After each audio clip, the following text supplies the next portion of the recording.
Thank you so much. Fala. Merci beaucoup. Dankeschön. Спасибо. That was a pleasure to entertain you just for the most interesting things which will happen right now. Once again, thank you so much.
Allora, ma che cosa succede?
But he wants to pay.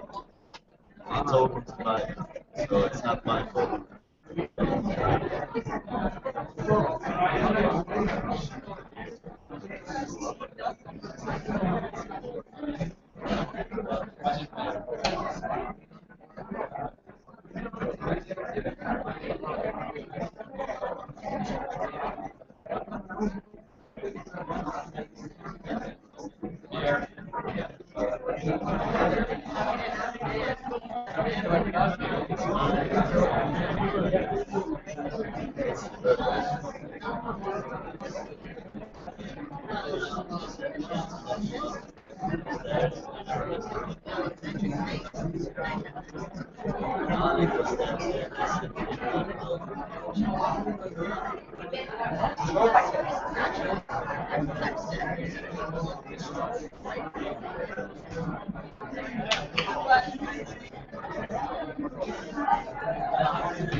Ladies and gentlemen, good evening. Thank you for coming to the 5th International Conference on Black Pyramids, the Hidden History 2014. I'm very pleased to present a keynote speaker from South Africa. When we first met, we realized that we vibrate at the same frequency, having a lot of common ground when it comes to our research and the challenges that we've had. He's a man of many skills. Started his career as a songwriter, musician, and a singer. Developing marketing skills, publicist, author. Of course, he became very well known thanks to his research of megalithic circles in Africa in general, Adam calendar, ancient technologies, energy, and lately as a politician. Everything in one man. Ladies and gentlemen, Michael Challenger.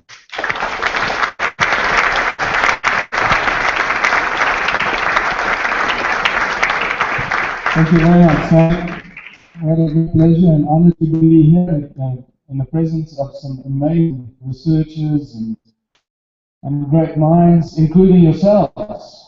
You're here because your mind's open. You're out of the box. You're down the rabbit hole. But unfortunately, none of you know how far down the rabbit hole you are. So let me ask you, by way of hands, how many of us think that the world is perfect as it is and everything is just beautiful and hunky-dory? Good. That means we're all in one mind and we know that something is wrong with this beautiful world of ours. And that's this journey I'm going to take you on, is to try and learn from the ancient past and try and connect the dots from the ancient past and can learn the ancient civilizations and to use that to our benefit of humanity today. Because, are you okay?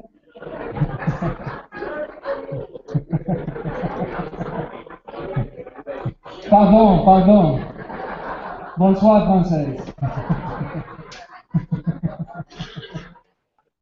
Because if we can't actually put this information to any good use, it's no bloody good at all, is it? We're just going around in circles, looking at ancient cultures, amazed at what we find, and going home and watching TV, and going straight back into the matrix, becoming slaves, and continuing this journey of enslavement. And it's up to us to stop that cycle. So my presentation really deals with looking at this ancient knowledge, applying it to the benefit of humanity on this entire planet. And that's my single-minded objective tonight as it is from this day forward. The great human puzzle, the fact that we don't know the answers to these three simple questions that all of us have asked ourselves at some stage of our lives, clearly means that we've lost that knowledge and that information, that we in fact are a species with amnesia. The fact that we don't know who we are, where we come from, why we're here, is part, if not the largest part of the problem that faces humanity today. Because when you start looking at ancient civilizations, it becomes very obvious that they had a much better understanding of those questions, that they seem to have known, they seem to know who they were, where they came from, and why they were here. And they tell us this in their texts, in their art, and their literature that they left for us from ancient times. But that is the knowledge that is slowly and systematically being removed from the knowledge pool of modern society. I don't want to sound like I have a mental problem, but I'm speaking slowly for the benefit of the bloody French.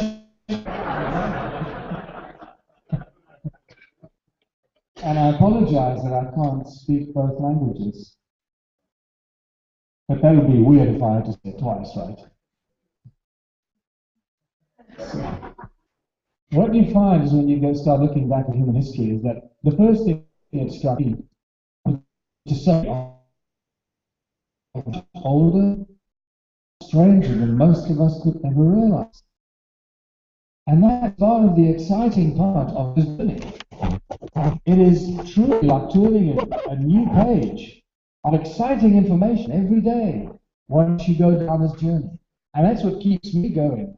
That keeps me searching, not just for answers from the past, but solutions to the future. We read in the ancient texts and in the Bible that when the gods were on the earth, they were giants. This is just an example of how strange the history of our planet has been. Now, when you walk into an average bar or to an average dinner today, and you start talking about giants to people, it is very strangely because it's not really a subject that most people are comfortable with, or they know very little about it.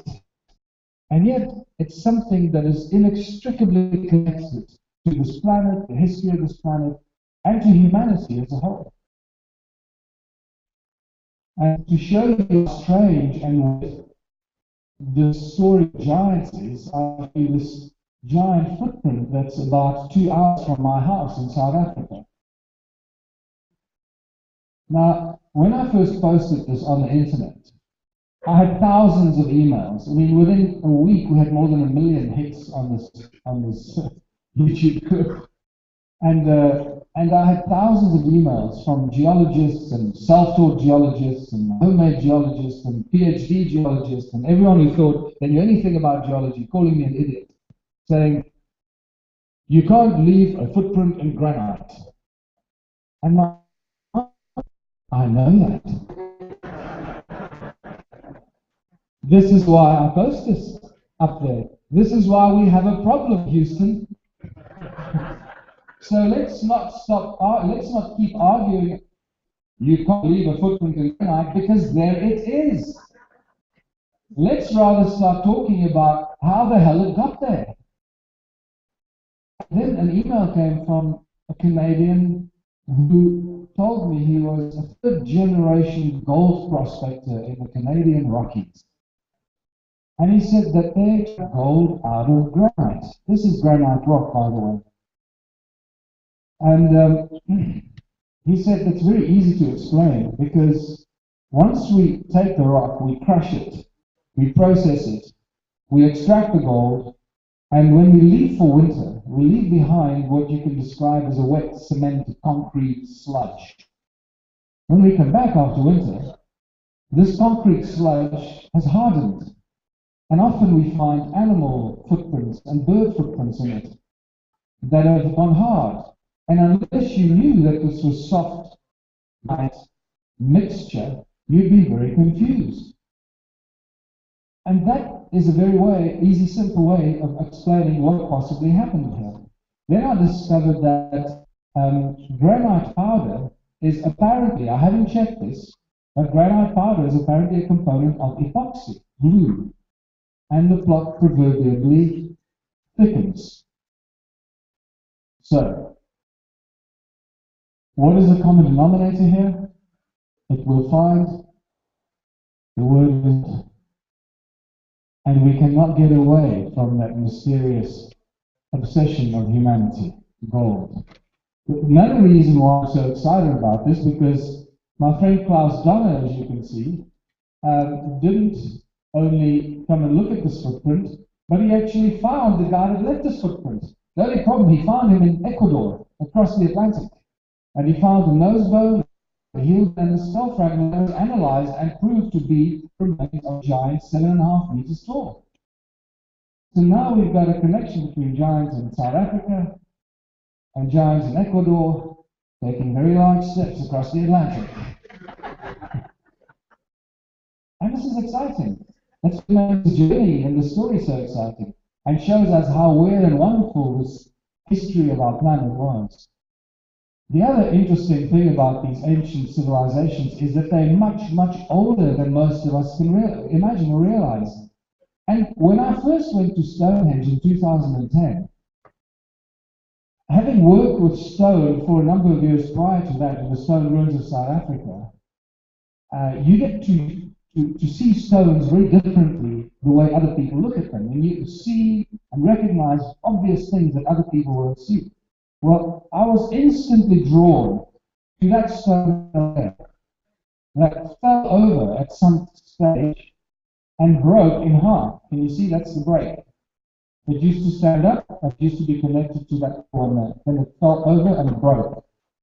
Well, I went to what's supposed to be the break in the stone, and I stood there scratching my head, wondering why nobody has brought up this very obvious geological problem we have here. And the geological problem is that we're dealing with sarsen stone, an extremely hard rock that does not erode rapidly. In fact, it erodes very, very slowly. The problem we have here is that, as you can see, that's the break.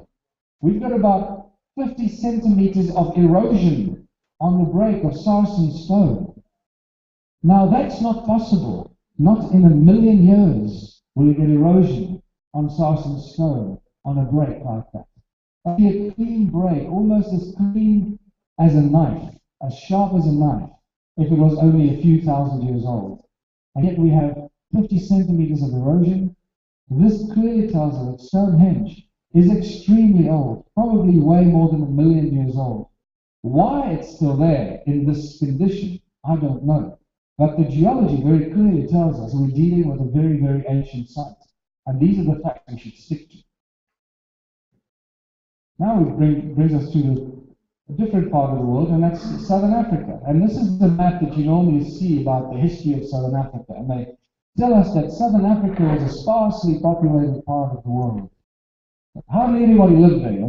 And the people that live in South Africa and Southern Africa, this is South Africa here, Zimbabwe over there, Namibia over there, Mozambique over here, and Botswana over there.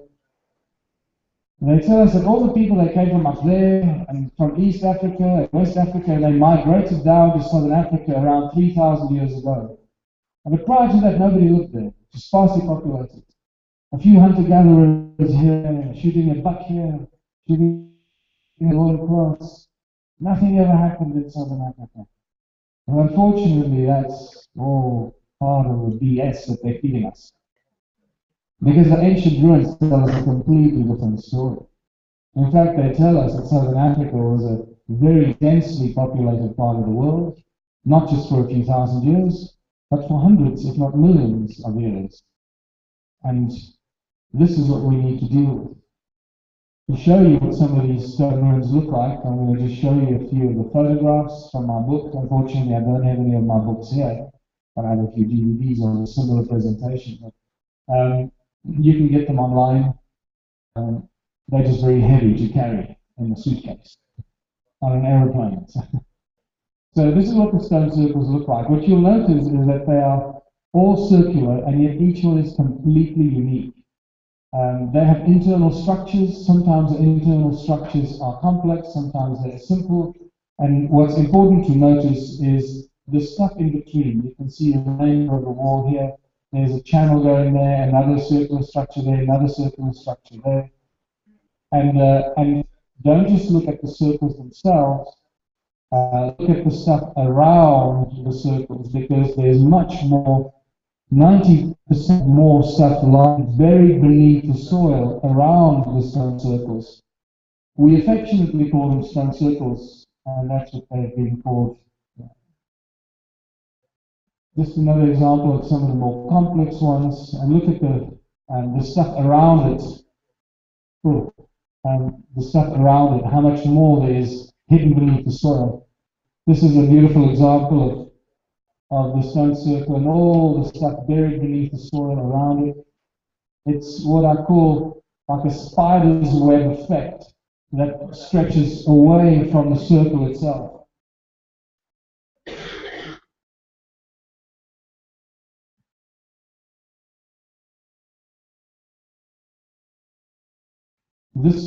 This stuff here, you cannot see. When you're walking on the ground, looking at this circle, you have no idea that that is over there.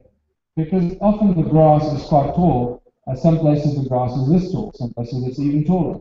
And it burns in winter, because we have fires in winter, so the stuff burns down. And inside the circles, the grass and the trees are protected, so often it grows bigger. But you have no idea that you've got all this stuff attached to it. All these other things that you can see lying buried beneath the soil, these other walls. There's a horseshoe-shaped effect there with a circle inside it, with a stone right in the middle of the circle. And but important to note that the walls in these circles are not high. Most of them are waist high. Sometimes very, very, very low. Sometimes flat to the ground. That's why you don't even realize that these structures are there until you start looking at them from aerial photographs.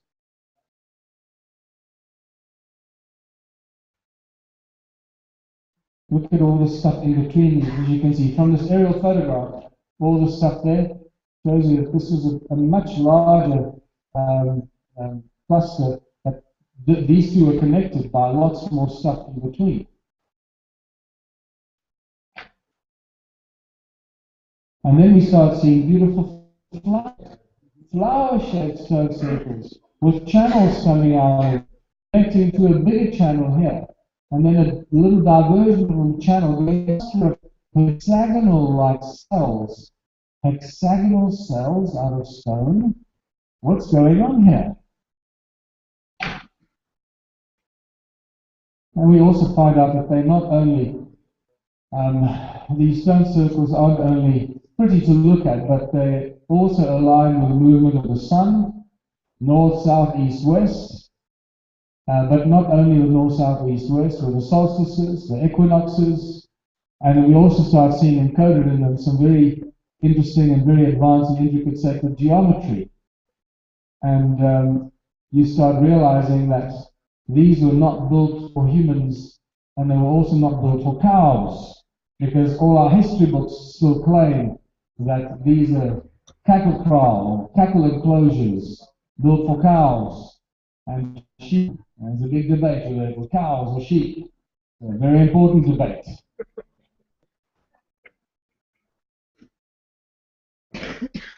When you start seeing this kind of intricate architecture and construction, you realize that a lot more thought went into building these than just enclosures for cows or sheep.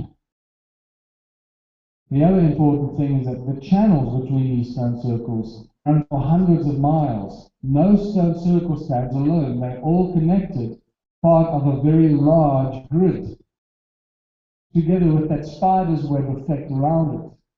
And these channels sometimes are 3 meters wide, sometimes are as narrow as a meter, and they connect all these stone circles and these clusters of circles together.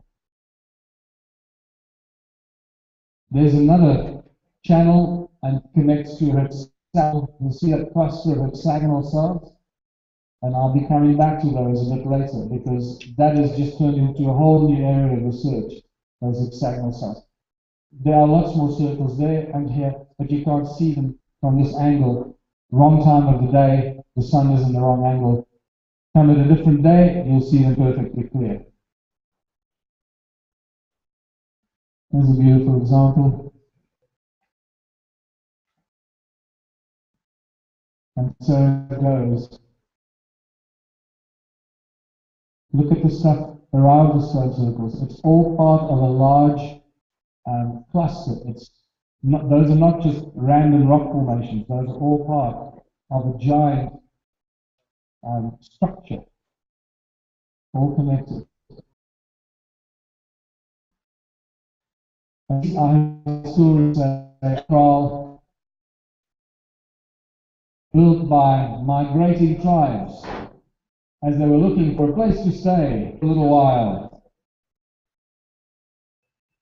And Great Zimbabwe, as you can see, is part of this. Very obvious, similar kind of structure, similar kind of circular patterns, an extension from the center, except Great Zimbabwe is much, much larger and far more impressive and plays a very important central role in this ancient vanished civilization in southern Africa. The other fascinating problem we have in this sparsely populated part of the world are 450,000 square kilometers of agricultural terraces. Boy, these 5,000 guys are really busy. I'll put it down there. And they were building agricultural terraces for God knows what, unless to feed their cows maybe, I don't know. But apparently our history books tell us there was no. Well, once again, we prove them wrong. Because somebody built a lot of terraces to grow a lot of food for obviously a lot of people. And once you start seeing the terraces, they cover entire hills and mountains, and you realize even Google Earth starts to show you that they're almost all over southern Africa. This is just up the road from my house. The entire mountain is covered with terraces, channels, and stone circles connecting them all together into huge grid. At the top of the mountain, it looks something like this. And from this point, you're looking at a radius of at least 100 kilometers that it used to look like this in ancient times.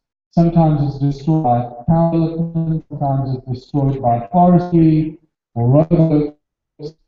Sometimes the roads go right through half a circle. You look on Google Earth, you see the road, and half is sticking out of where the road goes. But you can't see it when you're driving on the road. You can only see it from Google Earth or aerial photographs.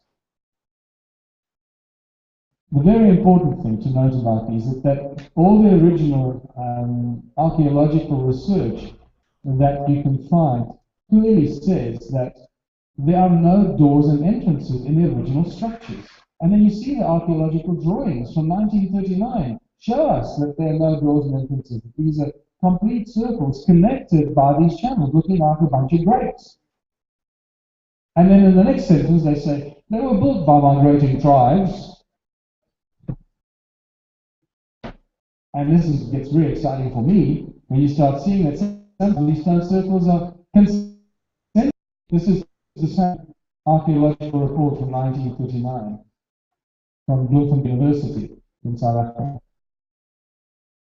Now, the biggest surprise comes when you ask, well, how many of these stone circles are there? Well, there's a long history with these stone circles that goes back to around 1495, 500 years ago already. The Portuguese explorers knew about these stone circles when they landed on the beaches on the coasts of Mozambique, and they started coming into southern Africa.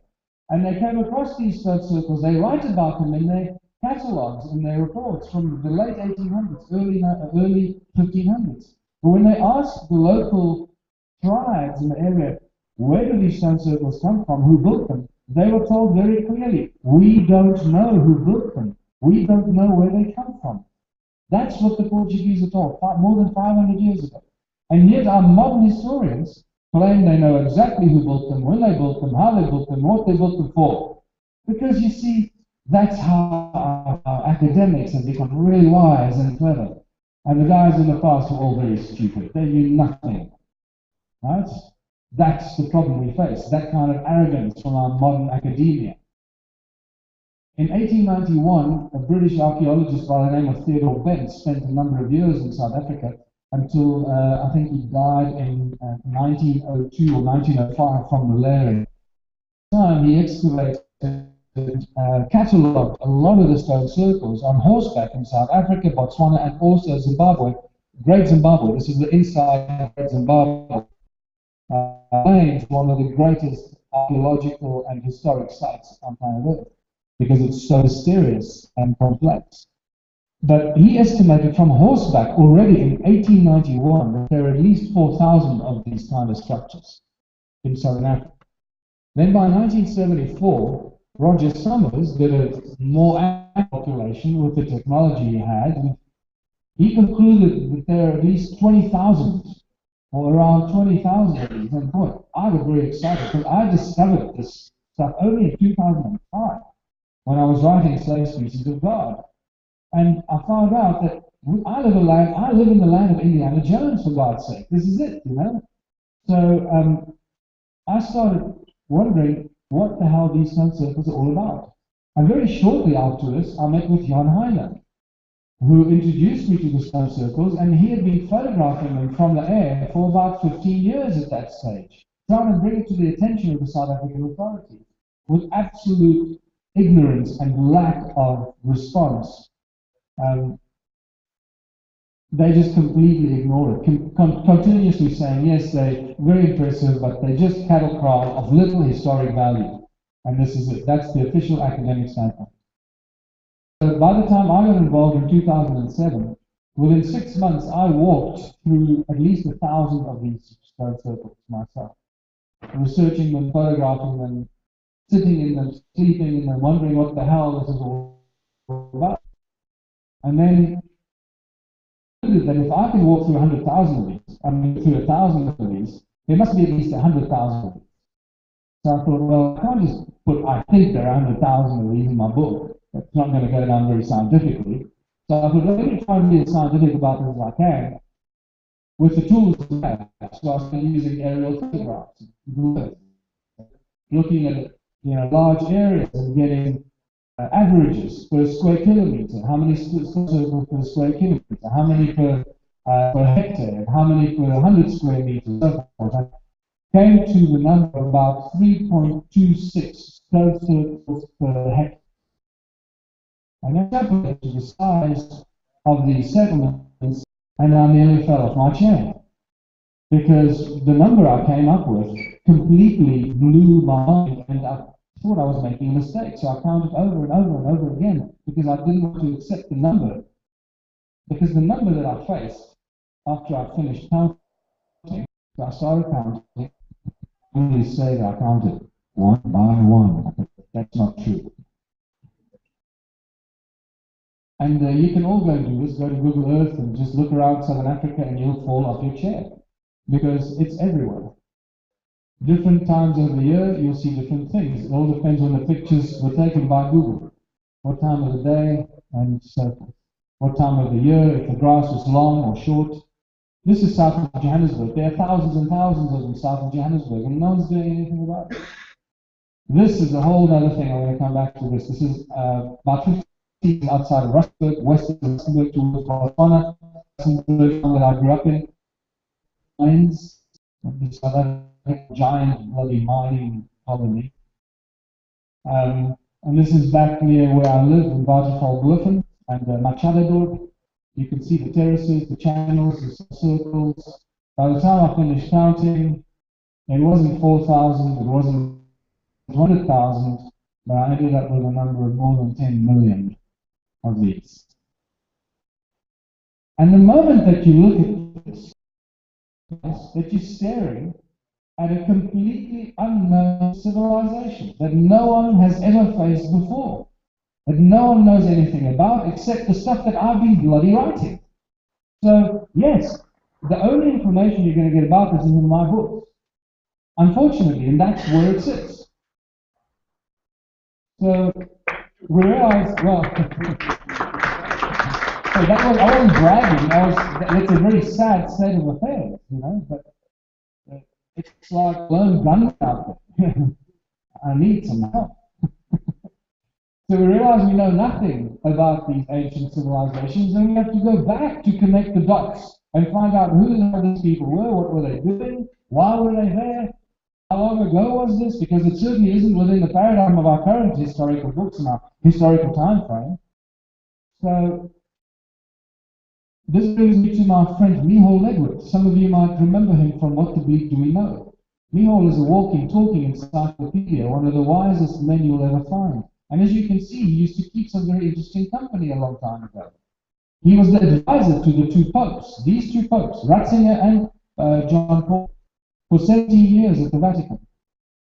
He is a scholar of the highest caliber and has incredible knowledge of pretty much every subject you can imagine. From quantum physics, to astronomy, to Hebrew, to Sanskrit, to African knowledge, to Aboriginal information. Any of you speak to me all about infinite, seemingly infinite source of all these subjects. Well, while he was studying, and many years ago, he made an incredible discovery. He realized that the original phrase in the Hebrew Bible, the first sentence of the Hebrew Bible, does not start with the literary aleph, the first letter of the Hebrew alphabet. And all sacred texts have to begin with the when he inserted the aleph into that opening phrase, and when I was on Michal in Washington now before I came here, and he wrote down the Hebrew text for me, that obviously I forgot it all. I'm not going to read it to you, unless I've got it in my pocket. I don't think I've got it in my pocket. Basically, what we've learned the Bible to tell us, the opening phrase is, in the beginning, God created Hebrew. When he added aleph, it changes the entire meaning of that opening phrase. And it now says, the Father of the beginnings created the Elohim, the heavens and the earth. And that changes everything. Because it separates Judaism, Christianity, and Islam parallel and in sync with all other ancient cultures, all other ancient civilizations and creation stories that talk about a resonance or a sound or the Father or the Creator that who brought forth to creation everything through sound. Because we realize very soon our sound and resonance are the common links of all ancient stories, no matter where you go, no matter how much you look for, whatever part of the world you go to, sooner or later, in their creation and stories of origin, you'll find those words: sound, vibration, resonance. It's quite spectacular. It's like in Christianity, we have the word. God says, let there be light. The Father of the beginnings. In Hinduism, we have the Om or the Aum, the primordial source and resonance of things. The Egyptians believed that the universe was sung into creation. The Hindu creation story is fantastic. Everything was so peaceful and silent that Vishnu slept undisturbed by dreams or motion. From the depths, a humming sound began to tremble.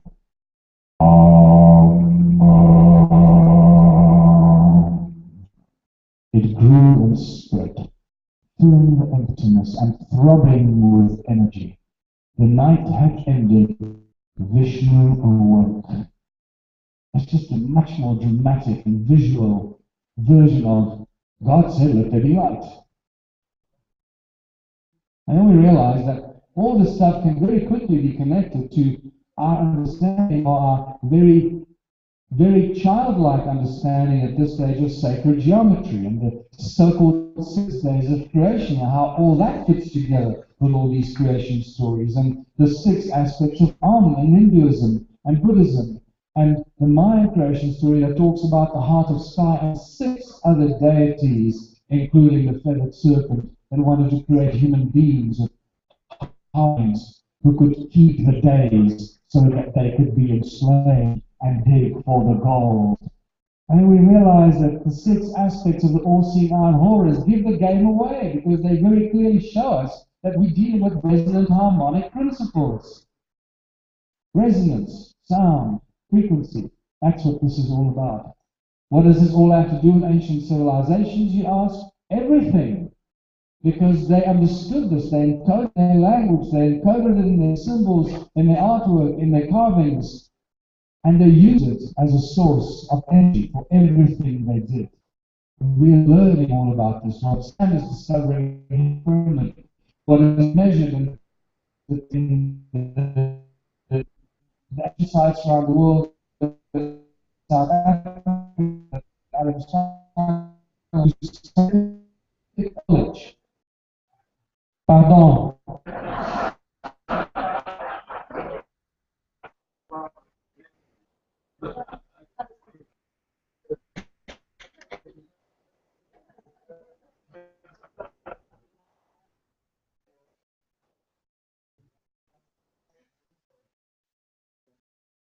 Sound and frequency was used to control and manipulate humanity for thousands and thousands and thousands of years. It's very clear that this was the case. We see it in the artwork, in the carvings, also the information that they left behind. They don't waste time carving images into rock and doodling, right? Wasting their time. Everything they do, all the carvings they leave behind are very, very specific. So when you look at ancient carvings, look at every bit of detail. How many toes do they have? Is there something weird with their hair?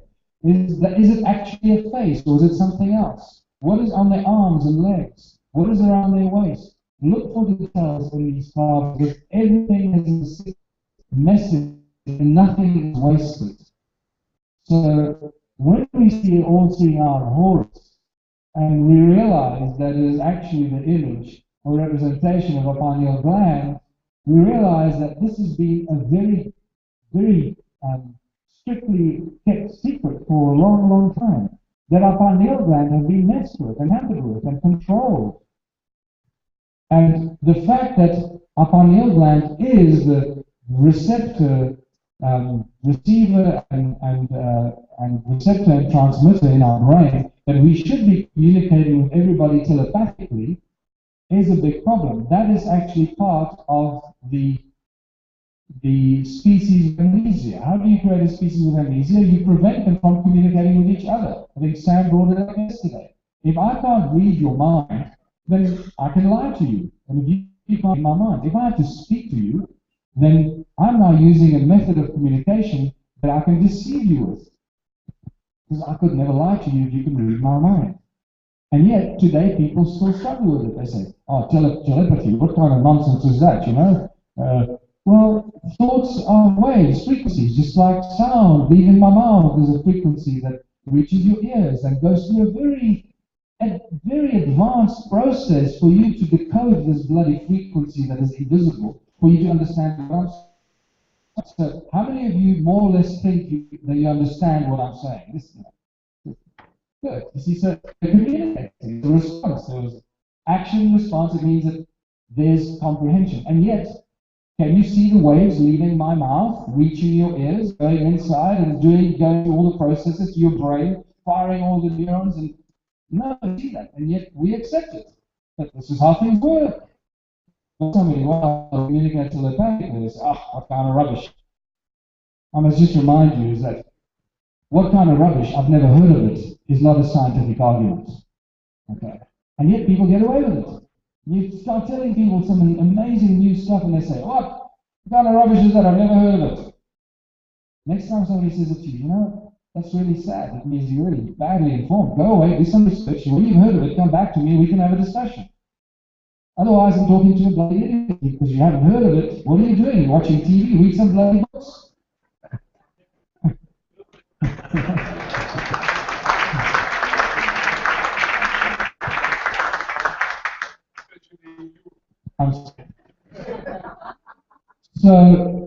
So it goes. So, oops, where What have I done?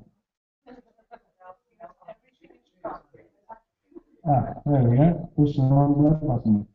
So when you see images like this, very detailed images, winged beings and winged humans with bird heads holding cone-shaped tools or cone-shaped implements, and with this weird thing on his arm that this guy's got on his hand. Pay attention to that. It's like a watch. It's got 12 cones pointing to the middle. 12 cones pointing to the circle. And a cone in his hand which he's focusing at something. So he's obviously doing something with this cone, telling us they're performing some sort of operation or some sort of, they're doing something with this cone-shaped thing in his hand, and more cones in a circular structure. There are 12 of them pointing to the middle.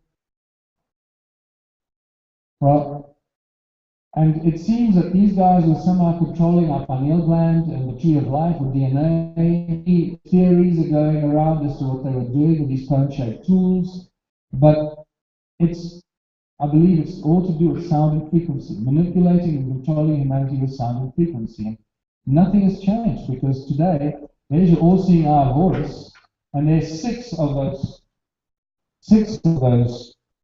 12 cones to represent, the thing on his wrist, and the control to frequency carries to TV, radios, cell phones, Wi-Fi. All of this is just a control system over humanity. Nothing has changed over thousands of years. Come on.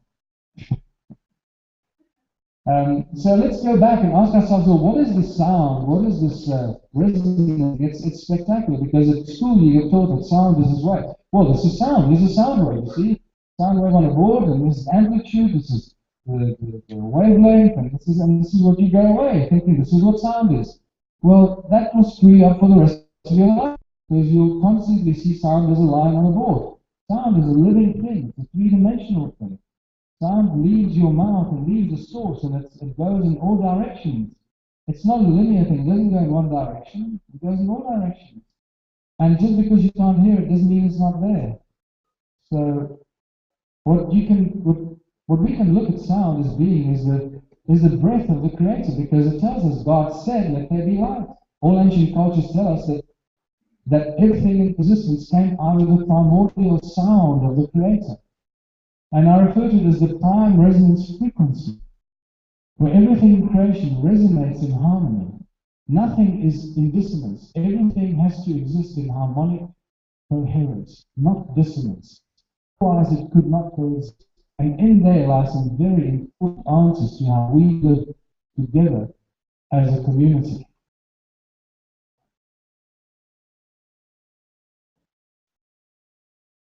And I believe this is what Gene Roddenberry was trying to tell us for 60 years now about the prime directive. That you cannot reach the prime directive. If the prime directive is the prime resonance of everything in creation, it gives you a very clear indication. What is the consequence of reaching the prime directive?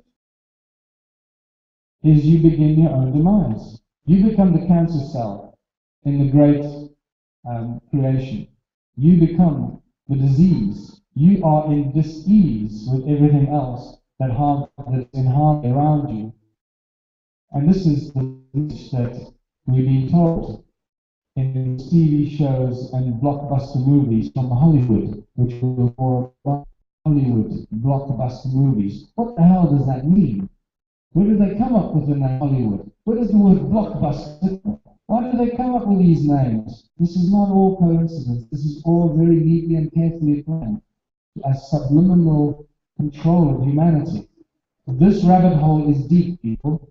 If you think that you figured out how deep this rabbit hole goes, you've been fooled. Very recent understanding of ancient technology will reveal how incredible sound is. But for us to understand ancient technology, we understand the source, and the source code is referred to as the primary frequency or the primary resonance, the breath of the Creator. To understand the source code, we'll never understand how it all fits together. And in there lie the answers to all of our sciences, all of the quantum physics, all of the astronomy, all of the spirituality, all comes from this. So let's look at a few aspects. Sound levitates,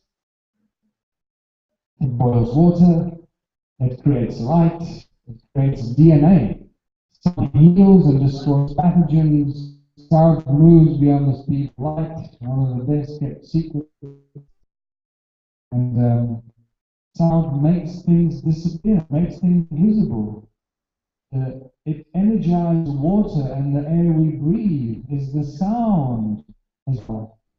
And it's a precursor to electromagnetism. So God said, let there be light. So first there was the resonance, and then the electromagnetic universe as we know it came into existence.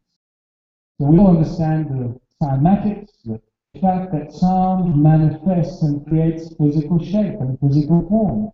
So just to remind you how sound can manifest itself, this invisible thing that you can't see coming from my mouth, this invisible thing creates physical form, it can manifest into physical form. Let's look at it again. In case you haven't seen this before, this could be quite loud.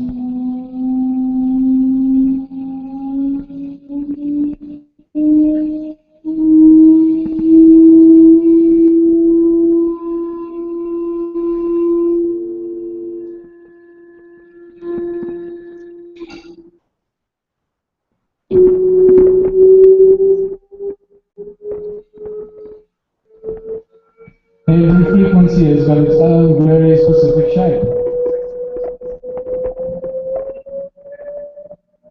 This is like grade 1 understanding of sound.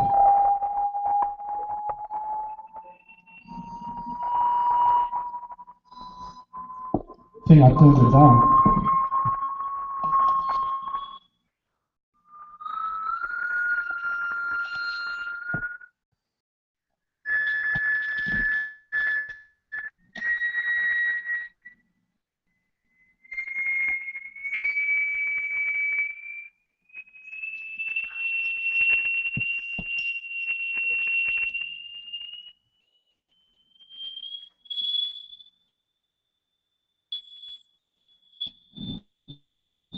And you start approaching about 16 kilohertz.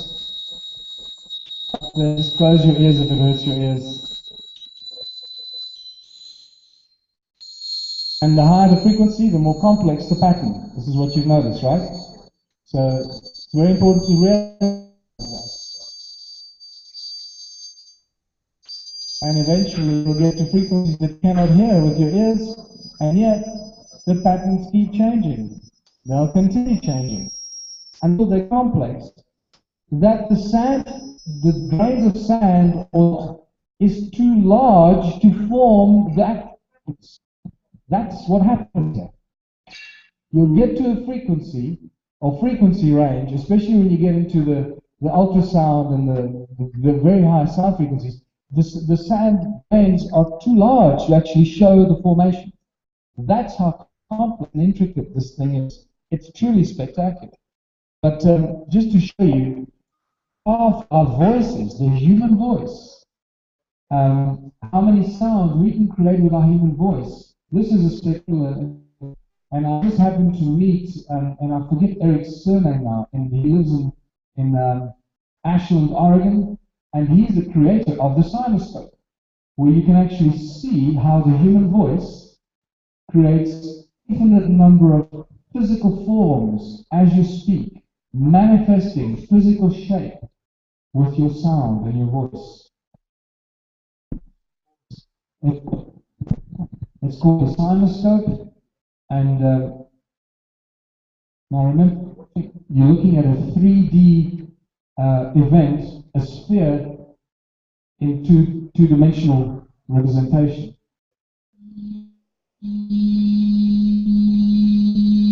Millions of shapes coming out of your voice.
And I spoke to Eric now, where they've been doing experiments with dolphins, decoding dolphin language, and they actually got quite far with understanding dolphin communication now. Dolphin words and expressions. And the amazing thing is that when they communicate with each other, when they throw, for example, they throw, I think it was a duck or something, a rubber duck into the water, and they pick up the sound that the dolphins make referring to the duck, it comes up as the image of the duck. So they communicate with each other so precisely that they cannot lie to each other. Can you understand how incredible this is? They are referring to something far more effectively than we do with describing it with words. They're describing it with the frequencies that make up the thing that they are observing. This is far more complex communicating methodology than we use as a species with amnesia, with the ability not to, or the inability to communicate telepathically. This is just some beautiful examples of work of Robert Boerman from Holland. His brilliant work in capturing sound, light in water. And this is the Mayan numbers. Again, it's three-dimensional. This is a same thing, so you've got to look into the depth of it.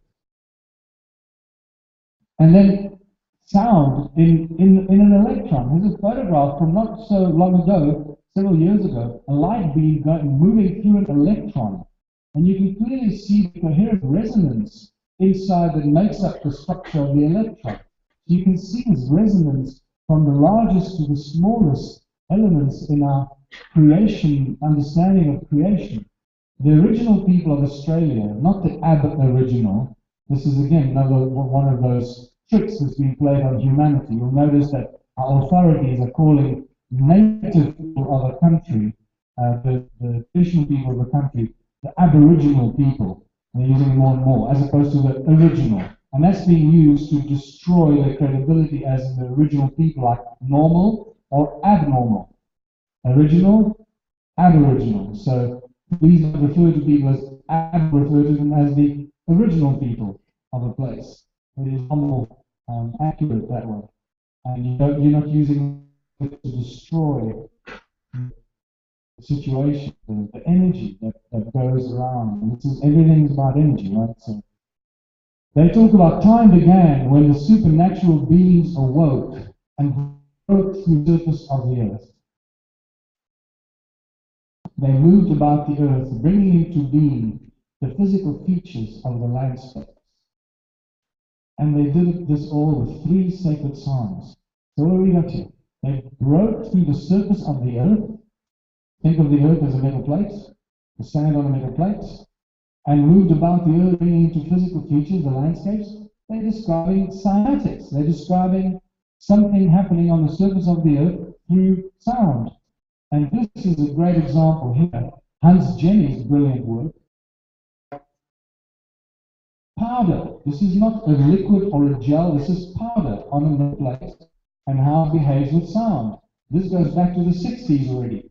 And notice as the sound plays, how the powder creates mountains and valleys. And imagine this over millions and millions of years, creating the landscapes of planet Earth.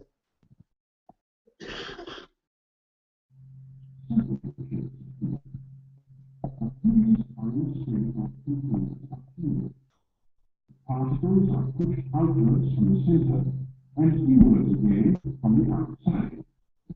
And at the same time, it stick.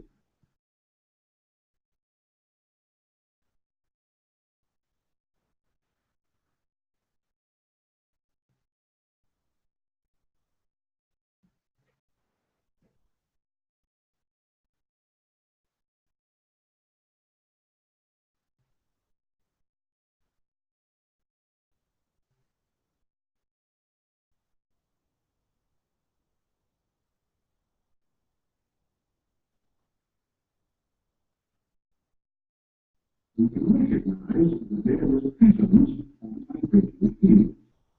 They move to and fro, unite, separate again according to the vibratory state of the surface formed by the membrane.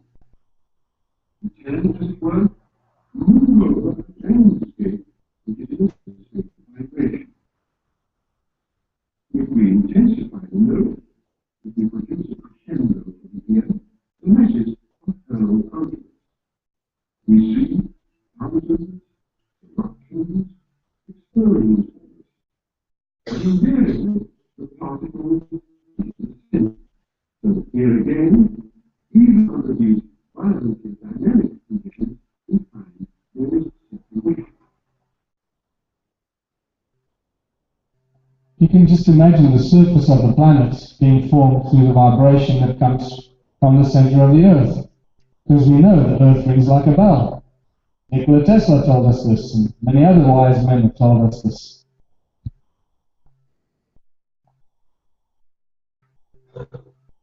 I think you get the drift. Other best-kept secret in science and physics that in 2005 at the Middle Tennessee State University, 2 undergraduates and 2 high school students propelled sound beyond the speed of light. And this was documented in the American Institute of Physics in 2007. Not a word in the mainstream media about this. It's not good for business. Don't give people too many ideas. You realize when you look at the sound bubbles, the cinescope and the sound bubbles that they create, the photographs, when you get a cross-section of that sound bubble, you can see that that's where the inspiration for religious symbols come from. Can you see the cross there and the sound bubble there? The circle? It becomes more evident in some other photographs, somatic photographs like this one here. Very clearly shows us that sound is the source that inspired religious symbols. And they knew it when they were religious symbols like these. So we understand that they knew that the sound of the Creator, that the Creator was the source of sound.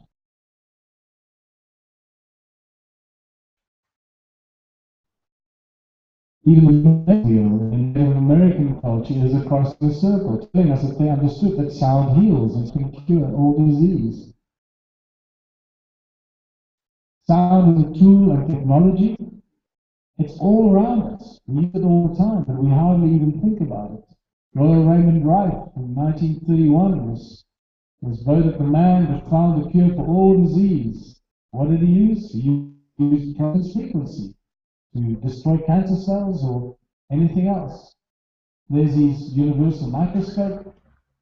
I was fortunate enough now, when I was at this universal microscope, was the first time that they could actually look at living cells under a microscope.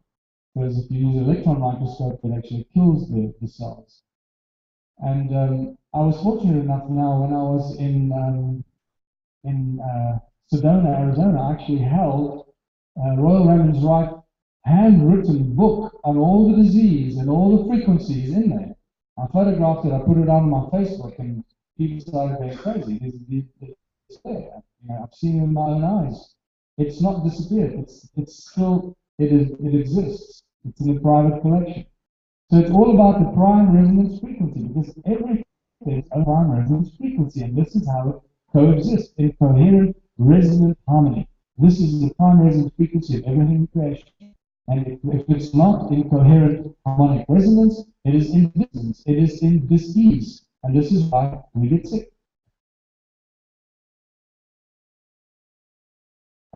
Think about this. The cells in your body don't compete against each other.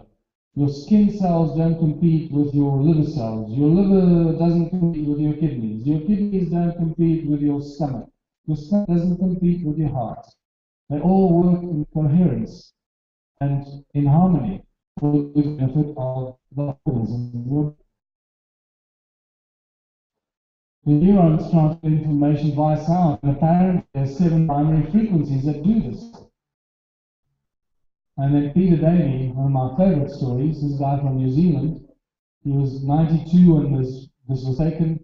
Since 1940, he's been boiling water with sound. I just met a guy at Contact in the desert, a Boeing engineer from Seattle, who told me that he was doing this in 1985 already when he was working as an engineer for Boeing, but he wasn't working on designing airplanes. They were working on developing weapons of mass destruction. And he told me already in 1985 they had weapons using sound and directed energy that could explode a human body by simply exposing it to certain vibrational frequencies. And how did they do it? They target the water in your body, just like Peter Davey does. Boiling water with sound, they target certain frequencies that will make the hydrogen and oxygen in the water in your body go crazy and your body explodes. This is the stuff that the guys at Boeing are working on, not airplanes. And he told me a lot of other things as well. But here's just to show you Peter Davey. A 92-year-old Christchurch inventor claims to have come up with a novel way to make a cup of tea. He's invented a contraption that he claims uses the power of sound to boil water. Beverly Lockhart will tell this fact. It looks like a desk lamp is cool to the touch and appears to be doing nothing until it comes into contact with water. 92-year-old former Spitfire pilot Peter Davey claims his invention uses the power of sound to boil water. Yes, I did that. Davey believes high-frequency sonic vibrations emitted from within the silver bulb cause the water to boil. He says the idea came to him 50 years ago, when he noticed different saxophone notes caused different household items to rattle. The mains-powered gizmo has experts intrigued. Okay, I'm going to stop it there because they go to some hick professor at the university who just got no idea what he's talking about. So anyway, unfortunately, Peter Davey took the secret to his grave about 3 years ago when he died. But I just met a guy in Sydney who showed me the same device. And it works. He's boiling water with sound. He's already sent me the drawings and everything. And guess what? You can run that from a solar panel and a car battery, 12 volts and an inverter or a converter to AC, and you can boil water with a little device. So, what is that giving us? Actually, Peter Davey was concerned about a device for making cups of coffee and tea. Yeah, he didn't realize that he's actually solved the global energy crisis. Because today, we burn coal or we use advanced technology like nuclear fusion to boil water, so that we get steam to drive hydro turbines or to drive by steam turbines to give us electricity. So now we can eliminate the nuclear stuff and using coal to pollute our beautiful planet, and we can use a few of these little gizmos and we can boil water to create as much steam as we bloody well need. And in a sense, we've got ourselves a free source of energy. Because the water we boil doesn't get used up, it just gets recycled. So we're not desecrating the planet, we're using the gifts that we were given for our own benefit. So this is what I'm very excited about sharing a source of free energy with the world, and I believe this is it.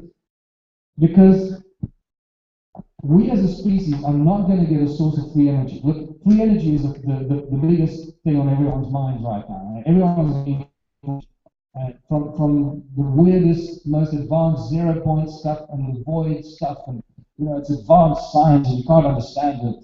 So don't worry about it. This is a small step in our consciousness, something everybody can live with. Oh, well, we're boiling water with sound.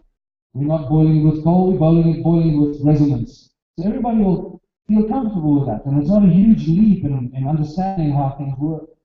And that will relieve us from the stress and the anxiety and the misery of control through energy, and we can experience higher thoughts, release our brains a little bit, and get to a higher energetic level and a higher level of consciousness where we can come to terms with more advanced technology than that. But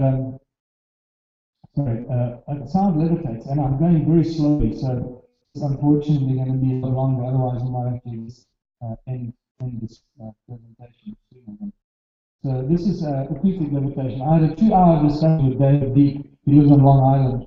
He did this several years ago at one of the universities in the USA. Unfortunately, this is not how you levitate large objects. This is just to show you that sound can levitate. Because once you can see sound levitating things, you're okay with it. Whether it's not how you do it, because levitating 20-ton blocks is a different thing from using standing waves and the pressure that gets created between two standing waves in a laboratory. But nevertheless, it still gives you an idea that sound can levitate stuff.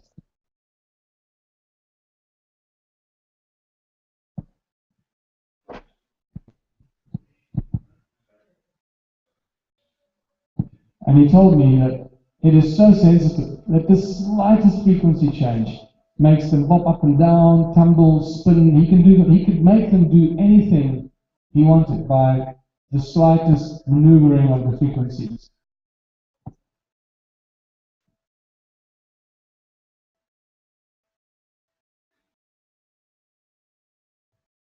And as you can see, there are three sources of sound, from the top to from the side.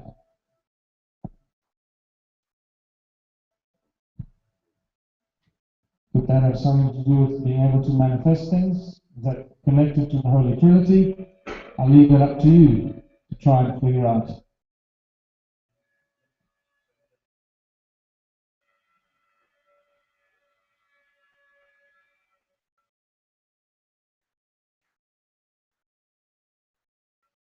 Listen to the little change.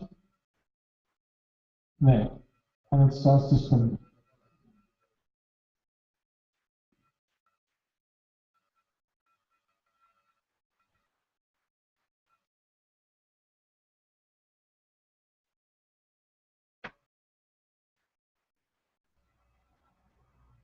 Okay, I'm going to speed up a bit. John Keeley levitated stuff in 1888 in Philadelphia. Giant metal balls, and he could drill holes into rock, precision holes, as deep as he wanted, as wide as he wanted, with sound. And all that information has been removed. But by far, for me, the most mind-blowing effect of sound was Luc Montagnier in 2011, that spontaneously created DNA with sound. Now, this is spectacular, people. Think about what you are. What are you? If Luc Montagnier could spontaneously generate DNA in a test tube, he had one test tube, empty, another test tube next to it, in a bowl, in a tank of glass, in a tank of water, and he exposed it to 7 hertz. Interesting number, 7 hertz. And within a few hours, DNA spontaneously appeared in the empty test tube. So what does that tell us? That not only can we manifest things with sound, but we can manifest very complex, encoded molecules like the DNA that are encoded all the knowledge and complex information for the building of an entire human body, with all the physiological side effects that are encoded in that DNA. We are walking, talking transmitters and receivers, because every cell in our body, especially in your skin, every nucleus has got a DNA molecule in it and chromosomes in it that are receptors, receivers, transmitters. To the magnetron technology, and it's called resonant cavity magnetron. Resonance means resonance, sound, creating huge amounts of energy. Magnetrons are in laser beams, they're in microwaves, and the laser beam can be benign. It doesn't kill me, right? But if I do this with something else, it'll burn a hole right through my brain. It's all magnetrology. Certain laser beams can cut metal in a split second. And this is very powerful technology, all to do with resonance. Sound creates light. This experiment is being done. Some people mess around with their Christmas lights, where you put the speaker in a very noisy place and it makes the cone vibrate and actually turns on the lights.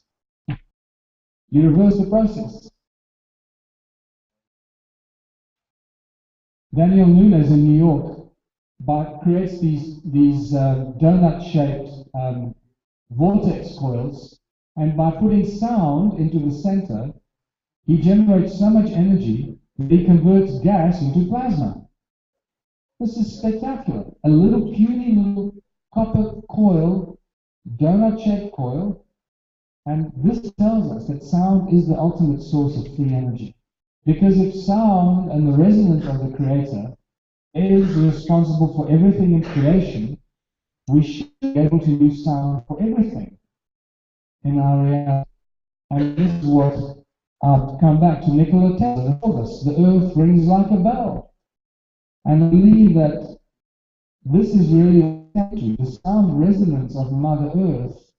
And he utilized that sound resonance, he converted it to some other form of radiant energy that everyone is trying to find, and everyone is claiming they're working with Tesla technology, but I don't think anybody actually understands what Tesla did. Then I got introduced to a German scientist called Christian Lange, who found a perpetual motion energy device that looks something like this. By using the wind that goes into the device, and it starts to hum and resonate, it makes a certain noise, and it makes this thing turn and create energy. And once it starts to resonate, it doesn't stop. So he uses perpetual sound and resonance, perpetual motion energy device. When he sent me his drawing of his device, it looked something like this, like the human lungs. And I asked him, why are you sending me a picture of the lungs? And he said, no, that's the design of my device. And I said to him, have you ever seen what human lungs look like? And he said, no, not really. So I quickly went online and I downloaded this picture here and I sent it to him and he was amazed. That his device looks just like the human lungs with the diaphragm and the trachea and the alveoli. And it suddenly hit me, oh my God. That's what happens in our lungs. The air we breathe goes through a very distinct process of speeding up and making a sound. There's a sound we make when we breathe. It is not a quiet process. When the air into the trachea and moves through the pipes, ever decreasing size of pipes until it reaches the alveoli, it keeps speeding up. It speeds up and speeds up and speeds up until it reaches the alveoli. By the time it reaches the alveoli, it's probably moving at hypersound speeds, possibly moving beyond the speed of light. I'm not saying it is, I'm saying possibly. And this is really exciting because we suddenly realize what happens in our lungs. It is actually the sound of the air that energizes the oxygen. Otherwise, it doesn't make any sense what happens in our lungs, because we tell at university that, well, we breathe oxygen, we use oxygen, and oxygen is what feeds us with energy. So, well, what about the oxygen that feeds us with energy? Because we don't use the oxygen, we breathe it out again. So what happens to the oxygen in our lungs? And it's the sound that energizes the oxygen. And this is spectacular. And this really starts to pull a lot of this information together. Look at the shape of the bronchi and the hexagonal shapes of the alveoli.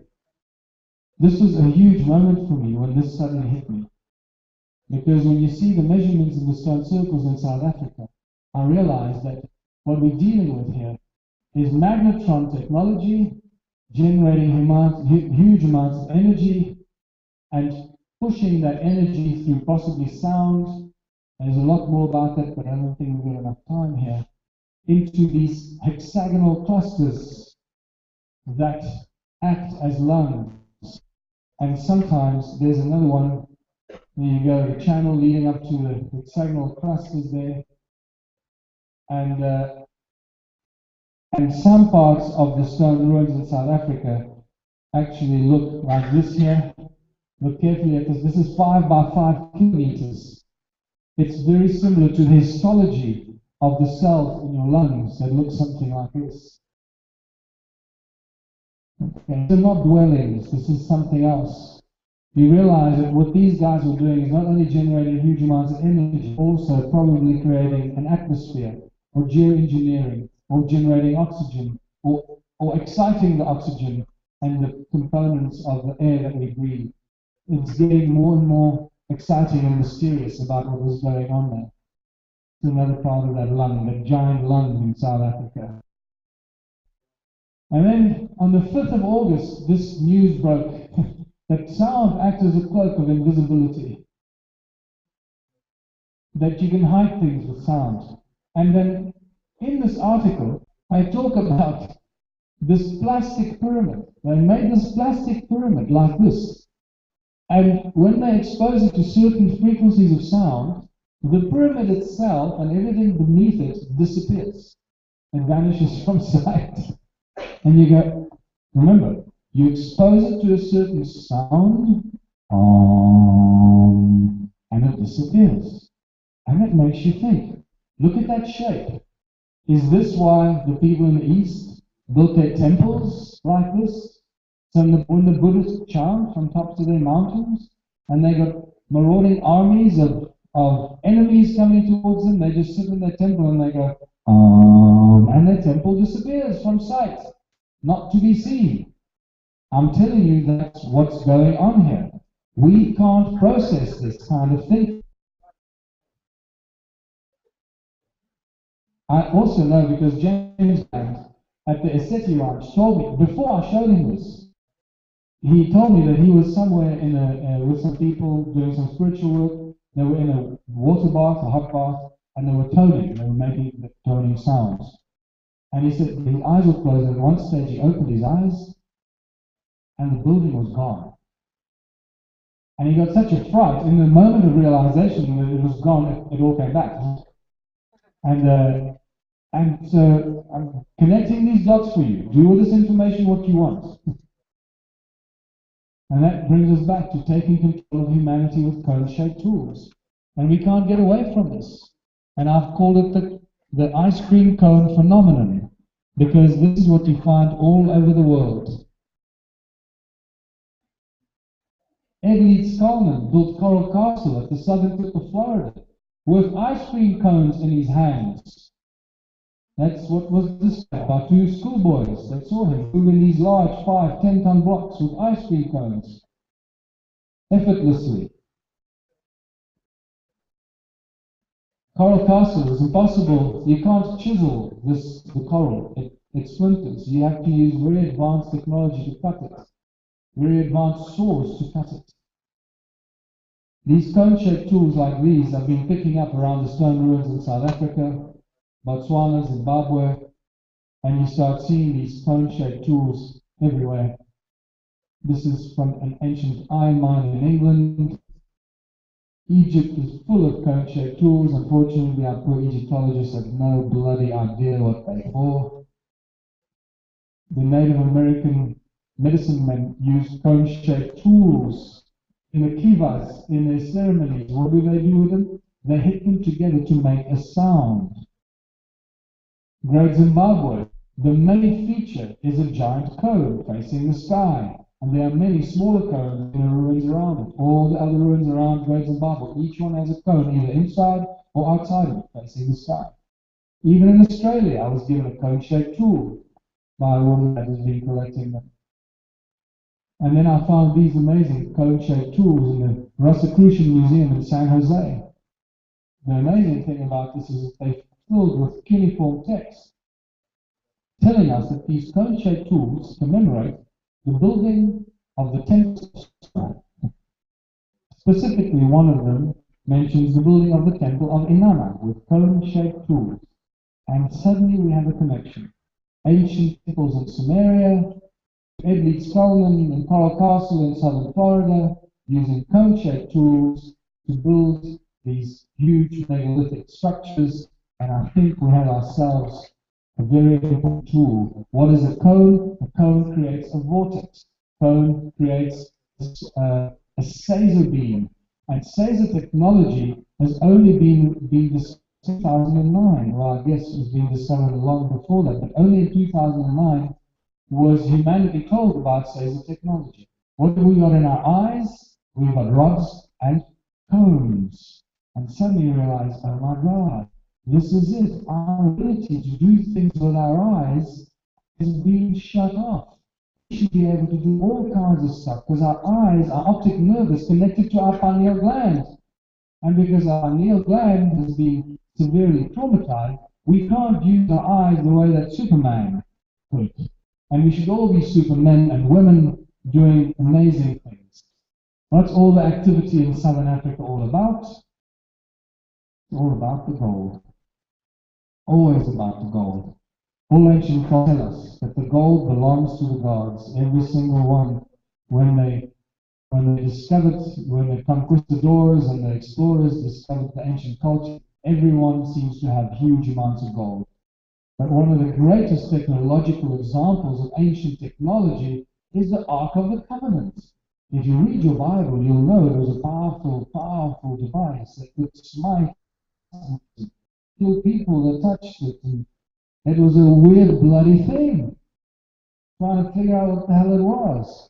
And it was also obviously a receiver and a transmitter because God told Moses or Aaron, or Moses, I think it was Aaron. Aaron was doing all the talking for Moses, because remember Moses had a speech impediment. He didn't do much talking.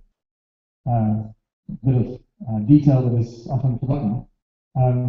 So very clear, go and sit between the winged cherubim when you want to talk to me, and I'll tell you what you must convey to the Israelites. And so it's clearly a communication device. And then the golden calf. What did Moses do with the golden calf when he came down from the mountain? He put it in the fire and he burnt it. But he didn't turn it into molten gold. He turned it into white powder.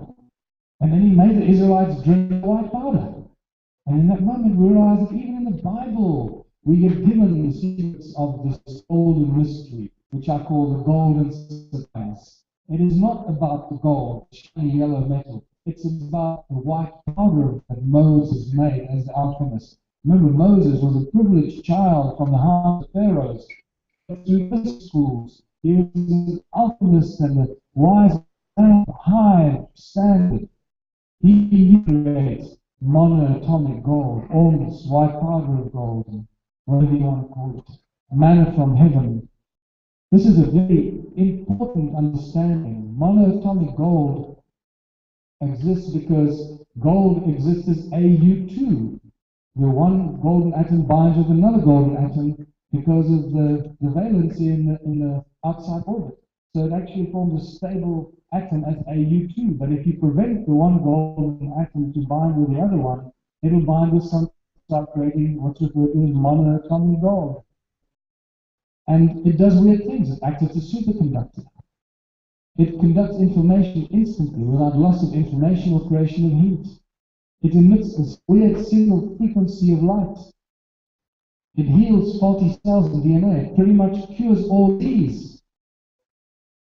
It is an anti-gravity device. It anti-gravity properties. When David Hudson created the white powder of gold with MIT, they had a little pile of white powder inside a tube of inert gas, and when he put his hand under this little pile of white powder, the pile of white powder lifted up and started to levitate inside the little tube. When they tried it with magnets and iron and even electrical charges, nothing but human touch made it lift up. And then they found, when they exposed it to heat at 700 degrees, that the pile of white powder started to disappear. By 800 degrees, it was gone. Not there. They swept the little pan where the white powder was to just make sure that it wasn't just invisible. Disperse it. When they started to reduce the temperature, it started to come back. And by 700 degrees, it was boundless. And you realize that white powder of gold can act as a cloaking device under certain conditions. It moves into a different dimension where it's no longer there. It goes somewhere else. The cloaking device. This is what Irish teaching was possible when he said that the Anunnaki put the gold around the planet, not shielded from cosmic rays and X-rays, but rather to shield them from the peering eyes of other beings of higher consciousness, so that they were invisible as to what they were doing on this planet, shielding their activities from other beings. And that brings us to Southern Africa, and we're going to take a break soon. Sorry, it's taken a lot longer with me going slower. So we're going to take a break soon. Not yet, just give me a 11th century. Ahmed al-Biruni describes the prosperous gold exports from the port of Sofala. It also shows us the African kingdom of Monomotapa. It's a huge kingdom, the golden kings of Monomotapa that were never defeated. They had all the gold. And the golden exports from the port of Sofala, there's Sofala over there, where Mozambique is today. I live about there. And then we are told that the gold was a month's journey inland from the port of Sofala. Well, what do you get when you go a month's journey inland? This is what the modern map looks like. There's Mozambique, there's Zimbabwe, South Africa is just down here. There's Beira, modern town of Beira, where port of Sofala used to be. You go 1 month land inwards, where do you get to? You get to Masvingo. What is it, Masvingo? Right on there. The house, the capital of the Monomotapa kingdom. The great African golden kings. It is and remains one of the great, mind-blowing ancient structures that is so mysterious. When we were there, when you walk up, who's here? Ed, you can verify. When you walk up to the big walls, you tap on the walls, resonate, they go ding. It is almost unimaginable. Around the town of Lydenburg, South Africa, about 4,500 drive from me, that's well known for these Lydenburg heads. Mysterious Lydenburg heads. 75,000 gold mines were discovered in 2010. In the 1930s, mysterious tunnels were found by gold miners about 100 feet deep that shouldn't be there. It doesn't make any sense that they were ancient tunnels. In 1971, between 71 and 75, this pre-Inca Viracocha statue of Viracocha was found in an underground tunnel, a sinkhole under the town or near the town of Carltonville, linking South American ancient civilizations that had huge amounts of gold to Africa. And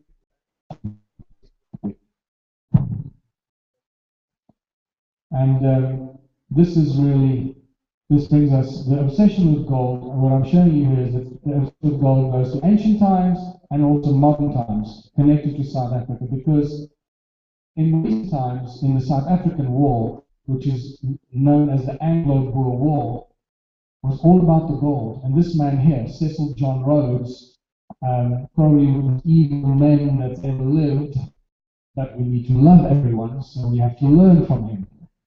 So we love you for showing us what not to do. If you go read up about him, he was probably the most powerful man in the world for about 30 years, until he died. I think it was in 1904. All about the gold.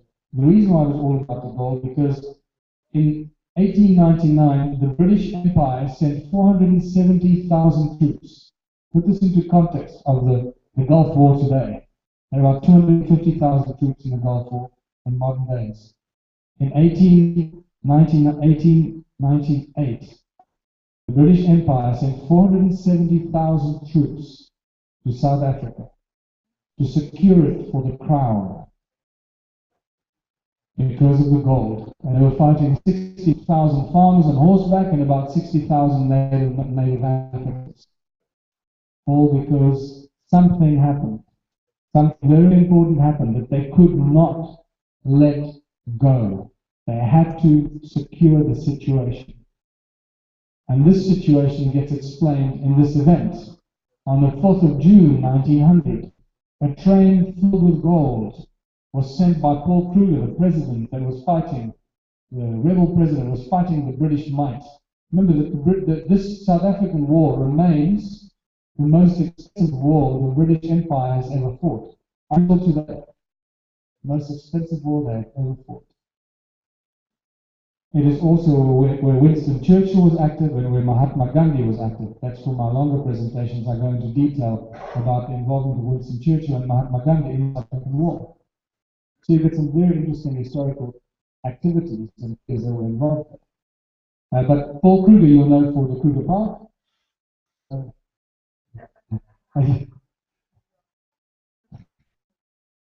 I'm sorry.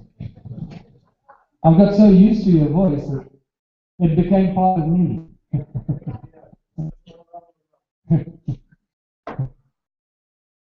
So Paul Kruger filled a train with gold and sent it to the port of Mozambique. The train made it to a town called the fort I live in, Watervalboven.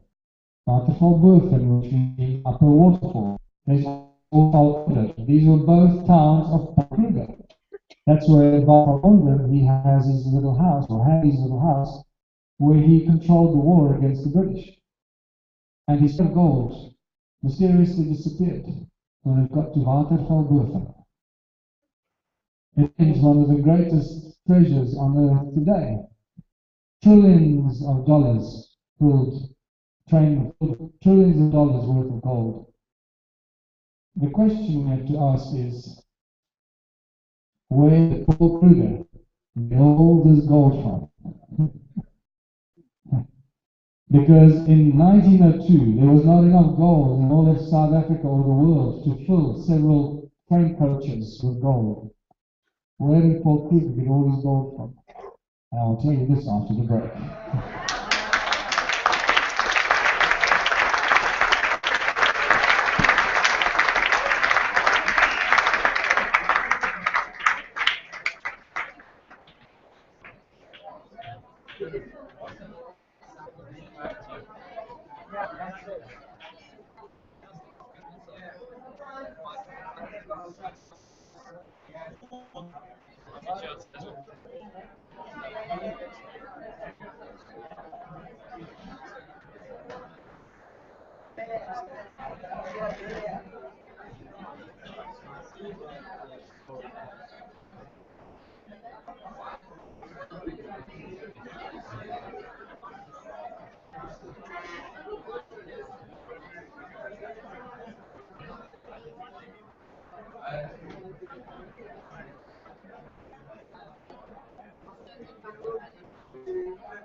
Hallo, pauza je.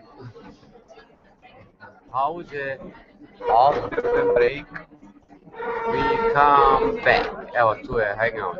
A ne mogu nikako bolju sliku napraviti sad, ne znam. Šta hoćete? Ne, hvala vam, optimije. Fokus, Aufwärmen, Spotlight, warten, retten, schwarz-weiß, original, aufwärmen.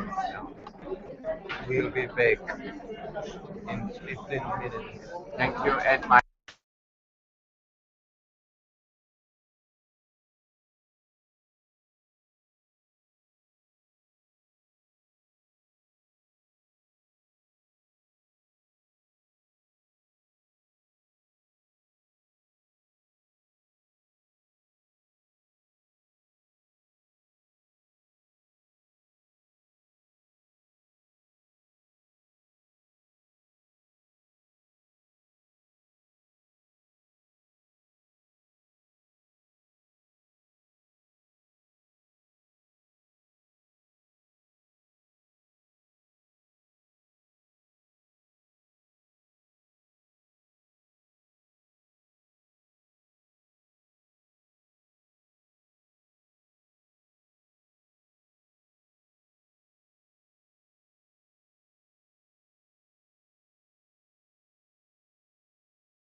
5, 3, 2, 2:30. Okay, ladies and gentlemen, so let's find out more secrets from Michael. Michael? Okay, so the question was, before the break, where did Paul Kruger get all his gold from? And now I can tell you after the break. I forgot to put the slide here, but I'll tell you about it. What the Boer fighters were doing was they were digging tunnels to hide from British soldiers. And during one of those tunnel digging exercises, they must have come upon an unexpected discovery, another tunnel that they didn't expect. And that tunnel was filled with gold. And that gold was there for thousands and thousands of years. It would be known as Anunnaki gold. Why do I know this? Because I have a direct link to God.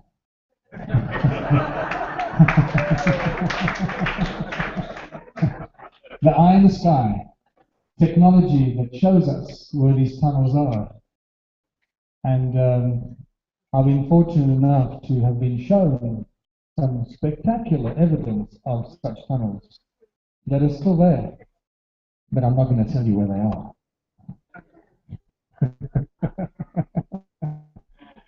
So I believe that the crown, remember the crown is royal bloodline. They know all about this. They know about the Anunnaki. They know the history of this planet. When they realized Paul Kruger had stumbled upon the Holy Grail, they went, oh my God, we cannot allow this to continue. He will become the most powerful man on this planet and he will destroy our empire.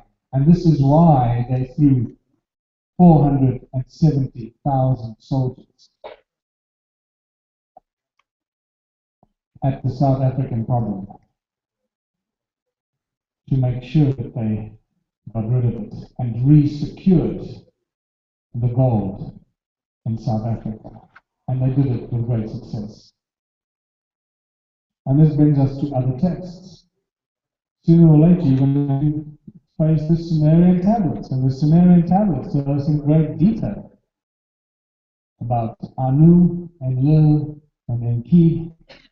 And we start seeing the parallels between the Old Testament and the Sumerian texts.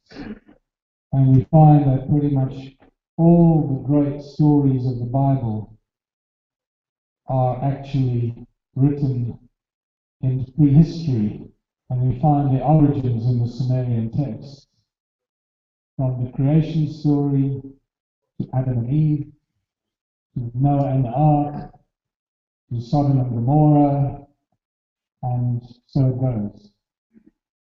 What we also find is in these Sumerian texts is that they refer to this place called the Abzu, and the work in the Abzu by Enki, and that Abzu is where the gold came from. One of these translations is quite specific. In the Abzu, Enki plans was conceiving where to build his house, where for heroes dwellings to prepare, where the bowels of the earth to enter, to dig the gold. This tells us about Enki's house, his mines, and his technology. In the midst of the Abzu, to a place of pure waters, Enki betook himself. In that land, a place of deepness, he determined for the heroes into earth's bowels to descend.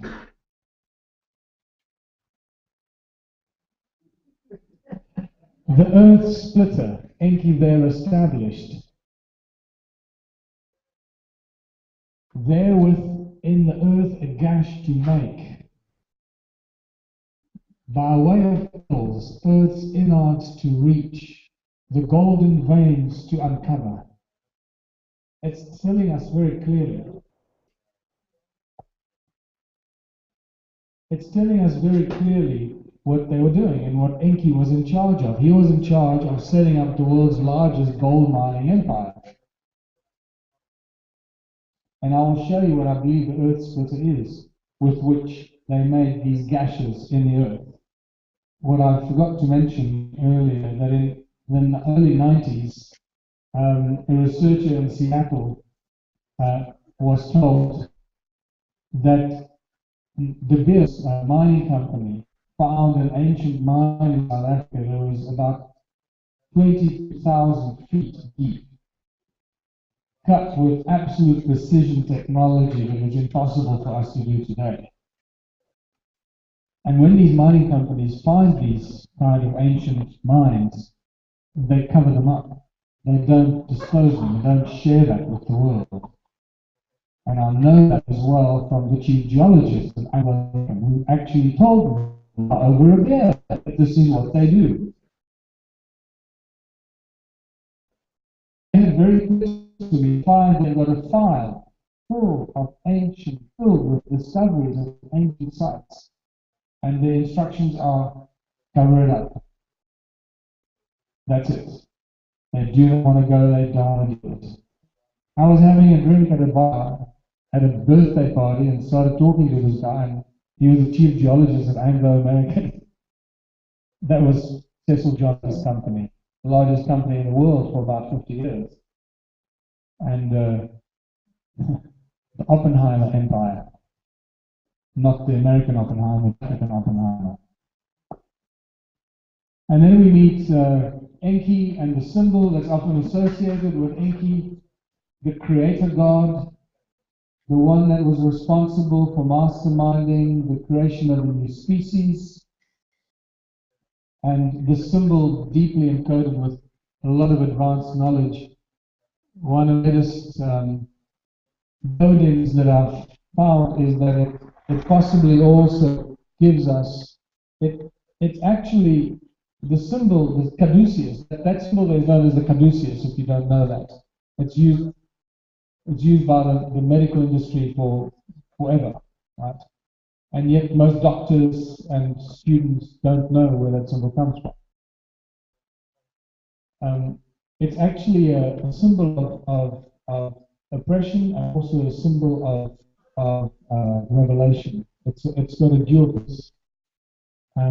It feeds us with knowledge and information, but at this time it enslaves us.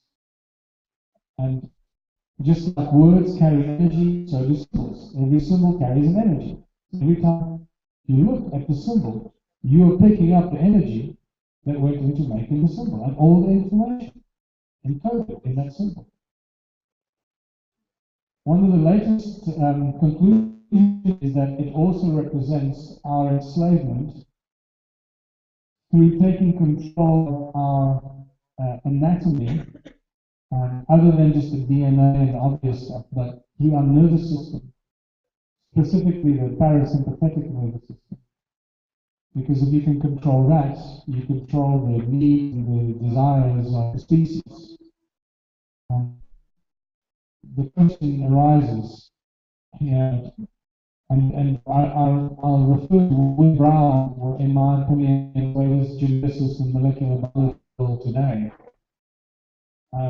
He takes Bruce Lipton's work to a whole new level. And he's in his early 50s, and William and I had a long discussion about why do we need a nervous system? The cells in our bodies communicate much faster than the nervous system is capable to communicate information. All the cells in our bodies share information instantly between all the cells in the body. And somehow that is being controlled by the nervous system as we know it in our bodies.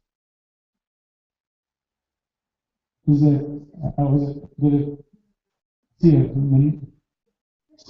that's just, I'm digressing a little bit because it's a new, as you go through this journey, you start to turn more and more pages of occult knowledge and information, and we just have to be prepared to change our mind about our previous held belief systems. I no longer believe today I believed about that symbol yesterday. And that's the way it's got to go. So this is the translation that we get. Let us create a Lulu, a primitive worker, the hardship work to take over. Let the being, the toil of the Anunnaki carry on his back. I think it says it all. Continues, a primitive worker shall be created. Our command will he understand. Our tools will handle. To the Anunnaki in the Abzu relief shall come. And then I discovered just very recently that this very famous Sumerian seal, which is often described as the creation of Adamu, or the first human being, this guy holding a cone-shaped device in his hand. You know, until now I was looking at it thinking, oh, it's a vial or something, and he's holding a flask. No, it's very much a cone-shaped tool. So again, the plot thickens. So what kind of stones are the ruins made of? They're made up of a very specific kind of stone. It's known as Hornfels stone, named after a German geologist, Herr Hornfels, and it's actually metamorphosized quartzite. As you can see, it's black on the inside, and it's got this reddish brown skin on the outside, known as patina. And this patina gives us a very distinct and clear indication of the age of these stone tools and artifacts. It's not perfect and it's not exact, but it tells us that we're dealing with stones and tools that are hundreds of thousands of years old. Why? Because when this stone breaks, or when you make a tool or an artifact out of it, it's black, like this color, black. And then you leave it lying around, and the patina starts to grow. And it grows very quickly to start with, but then it slows down as quick as it begins. The thicker it gets, the slower it grows. There are no real scientific data or specifics about this, but the information that you will get is that it grows so slowly that by the time you see the first patina, when you see the patina with your naked eye, it's already well beyond 1,000 years old. So if the patina is several meters thick, we're dealing with something that is not just a few thousand years old, but way over 100,000, 200, probably beyond 300,000 years. Most of the stone tools and artifacts that I've been finding have got patina on it that's at least a millimeter thick, and sometimes up to a centimeter thick. So we're dealing with extreme ages here. The other important thing is that these stones ring like bells. You can see several of these, they look like French loaves of bread. They ring like bells. And to show you, when I discovered that these stones ring like bells, everything changed for me. And I realized we're dealing with sound technology, resonance and sound as a source of energy. And this is just to show you how they ring like bells in the museum.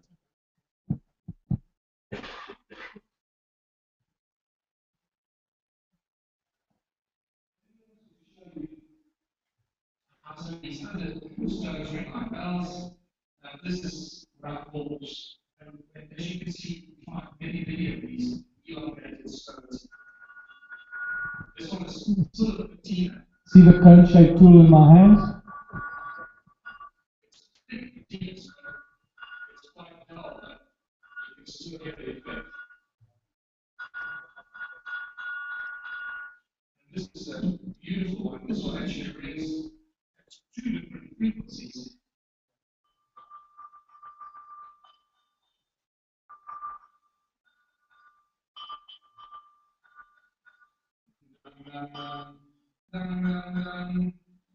They're quite large. Look at this one. And it looks also decided to do something up to that point. And also, remember, they all ring our bells. It's not an exception. It's the same note, did you notice? Right, there we go. That's better. That's what you want. You realize that this thing really rings like a bell and it reverberates quite a long time.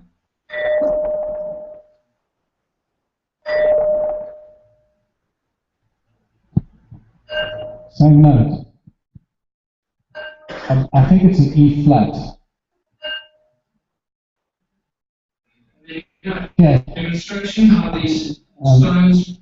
So the stones ring like bells. What are stones made of? Well, what most rock in the world is made of. That one most amazing element that we find, probably the second most abundant element on Earth, and that is silica. We're looking at silicon-based technology. Silica has memory. Silica conducts light, conducts sound, and now that we know that we can store digital data in crystals, and this is also not information that is spread on the 8 o'clock news on CNN, that you can store trillions of terabytes in one small crystal. That's not good for business. So you're not going to see it on CNN. In fact, hold on to your crystals, because very soon we'll be told that crystals are dangerous to your health, crystals cause cancer, and we must give away our crystals. And men with guns will come door to door collecting crystals, like they did with the gold. So we realize that these ancient stone structures are actually giant memory banks. The silica keeps the memory. Remember that the only reason we use silicon-based technology, the way we use it today, computer chips and the most advanced technology is all silicon-based technology, is because we want to sell it to some dumb schmuck, right? If we wanted to use the silicon-based technology in its natural form, you don't have to extract it out of the source. So in essence, the technological industry did the same to technology as the pharmaceutical did to ancient knowledge of healing. They extract the silica, put it into shiny metal boxes, and then put it on shelves in shops so they can sell it and make money. Pharmaceutical industry take the active ingredient out of ancient plants that people have been healing themselves for thousands of years. They extract the active ingredient, they put it in the bottle, and then they sell it to us. And then they pass laws to outlaw the plants. It's dangerous to humanity. Same thing. It's all about control, controlling the species. So silicon-based technology is best left sourced. The stones are powerful tools that carry information. And this is what that these ancient tools are actually giant machines. All these ancient sites, ancient structured machines, resonators, energy devices, activated by light and sound. And this is why they're aligned with the movement of the sun. North, south, east, west. Solstices, equinoxes. And you realize that as the sun comes up, the lights, and remember, every light has got a frequency associated with it. It acts as an activator to switch the machine on, to start performing a function. It's like hitting a computer. As the light comes, it hits the machine, and it points an angle, it activates the machine. And the machine starts to perform some magical function that we don't yet understand. And at the equinox, it does something else. At the solstice, it does something else. And when the sun goes down, maybe switches off the machine or makes it do something else. So we've got to recognize that these are giant and that they're still active. We know they're active because the measurements we've been taking. This is a spectacular photograph taken of one of the pyramids, clearly showing us a special lens That's something weird. Some weird energy fields are coming out of the pyramids. And this molecular beams of energy is being in the various pyramids around the world. And our famous pyramid just up the road from us, an energy beam, electromagnetic nature, 28 kilohertz, 4.5 meter radius, focused and continuous energy coming out of the pyramid. The fact that symmetrical interference patterns have been measured in Stonehenge clearly tells us that it was designed by intelligent design. It's not just random things going. And somebody did a really amazing diagram showing us the channel and the direction in which the energy would have been flowing based on this construction. And this is very consistent with the stone circles in South Africa. But where is the flagship among all these millions of stone ruins in South Africa? Undoubtedly, it is Adam's calendar. I was introduced by Johann Heine in 2007. It was called the calendar. And then I had to give it a name because I wrote a book about it, so I came up with an Adam's calendar. Little did I know how close to the truth I was when I called it Adam's calendar. Because these are, by the way, these are the two central calendar stones right in the middle, aligned with north-south. When I met with Baba Credo Mutwa, preeminent Zulu shaman, a knowledge keeper of great knowledge of our planet and everything else, he told me that he was initiated, this thing is a bit high, so.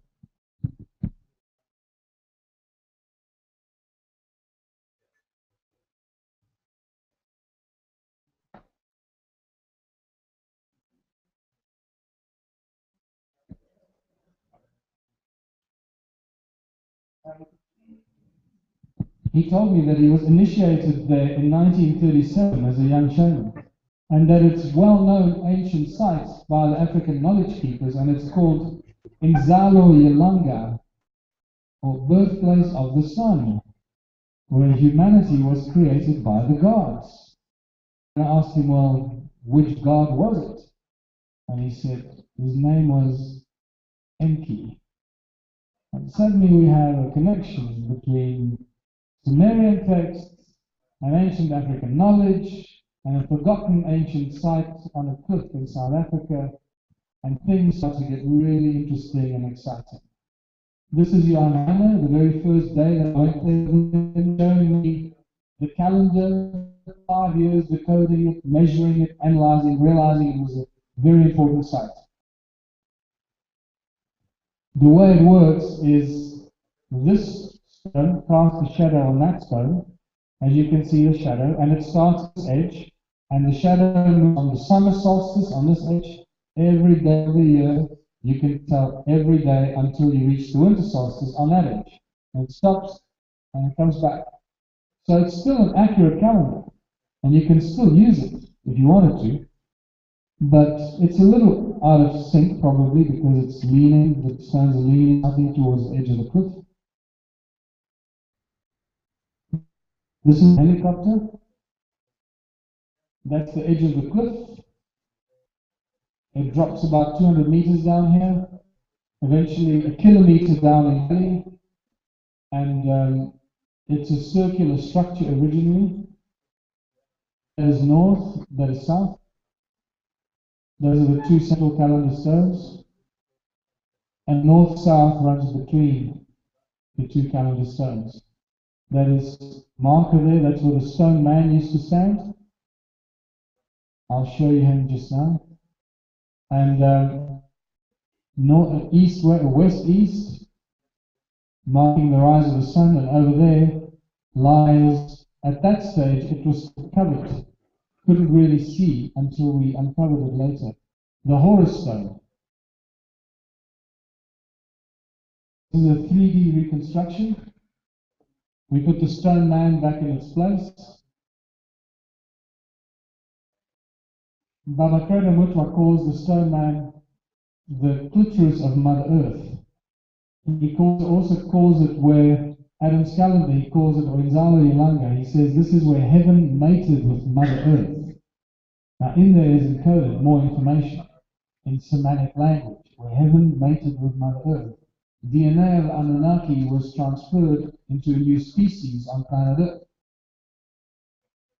There's your Horus stone marking the rise of the sun, looking at these three stones that mark the rise of Orion over there. When it was flat on the horizon, not at an angle. At the moment, Orion comes up at about this angle. But if you look at star maps from ancient times, it keeps moving up and down the horizon and keeps going. It keeps moving up like this and then flat. So it keeps moving around as you look at passage of time. It keeps going moving up. So at some stage during those giant cycles, those were aligned. Over there, between those three stones, we found some very interesting things that happen, especially to women when they stand in there. And apparently, that is where some of the genetic or fertilization process happened in ancient times. But that's too much information for now. The archaeoastronomy is no, because if I start talking about it, we'll be here for another half an hour. But there's a lot of information about it. I also need to tell you, a lot of times I'll just say something and you'll think, oh, how can you say that? There's a lot more information about a lot of these things that I just touch upon. But we'll be here for a bloody week. So, archaeoastronomy is really interesting here because, as you can see, there's the shot from Google Earth. There's north, south, east, west. Pay attention. Pay attention to north, south. It is clearly not the same direction as that. These guys did not make mistakes. This site is not aligned with current north, south, east, west. This is a big problem. We're not dealing with magnetic north, we're dealing with true north. When we measured it, we found that it was misaligned by 3 degrees, 17 minutes and 42 seconds anti-clockwise. And this is just not possible. Something really strange must have happened between the time that this was constructed and where north is today. We just don't know when this happened. Some geophysical force shifted the axis of planet Earth.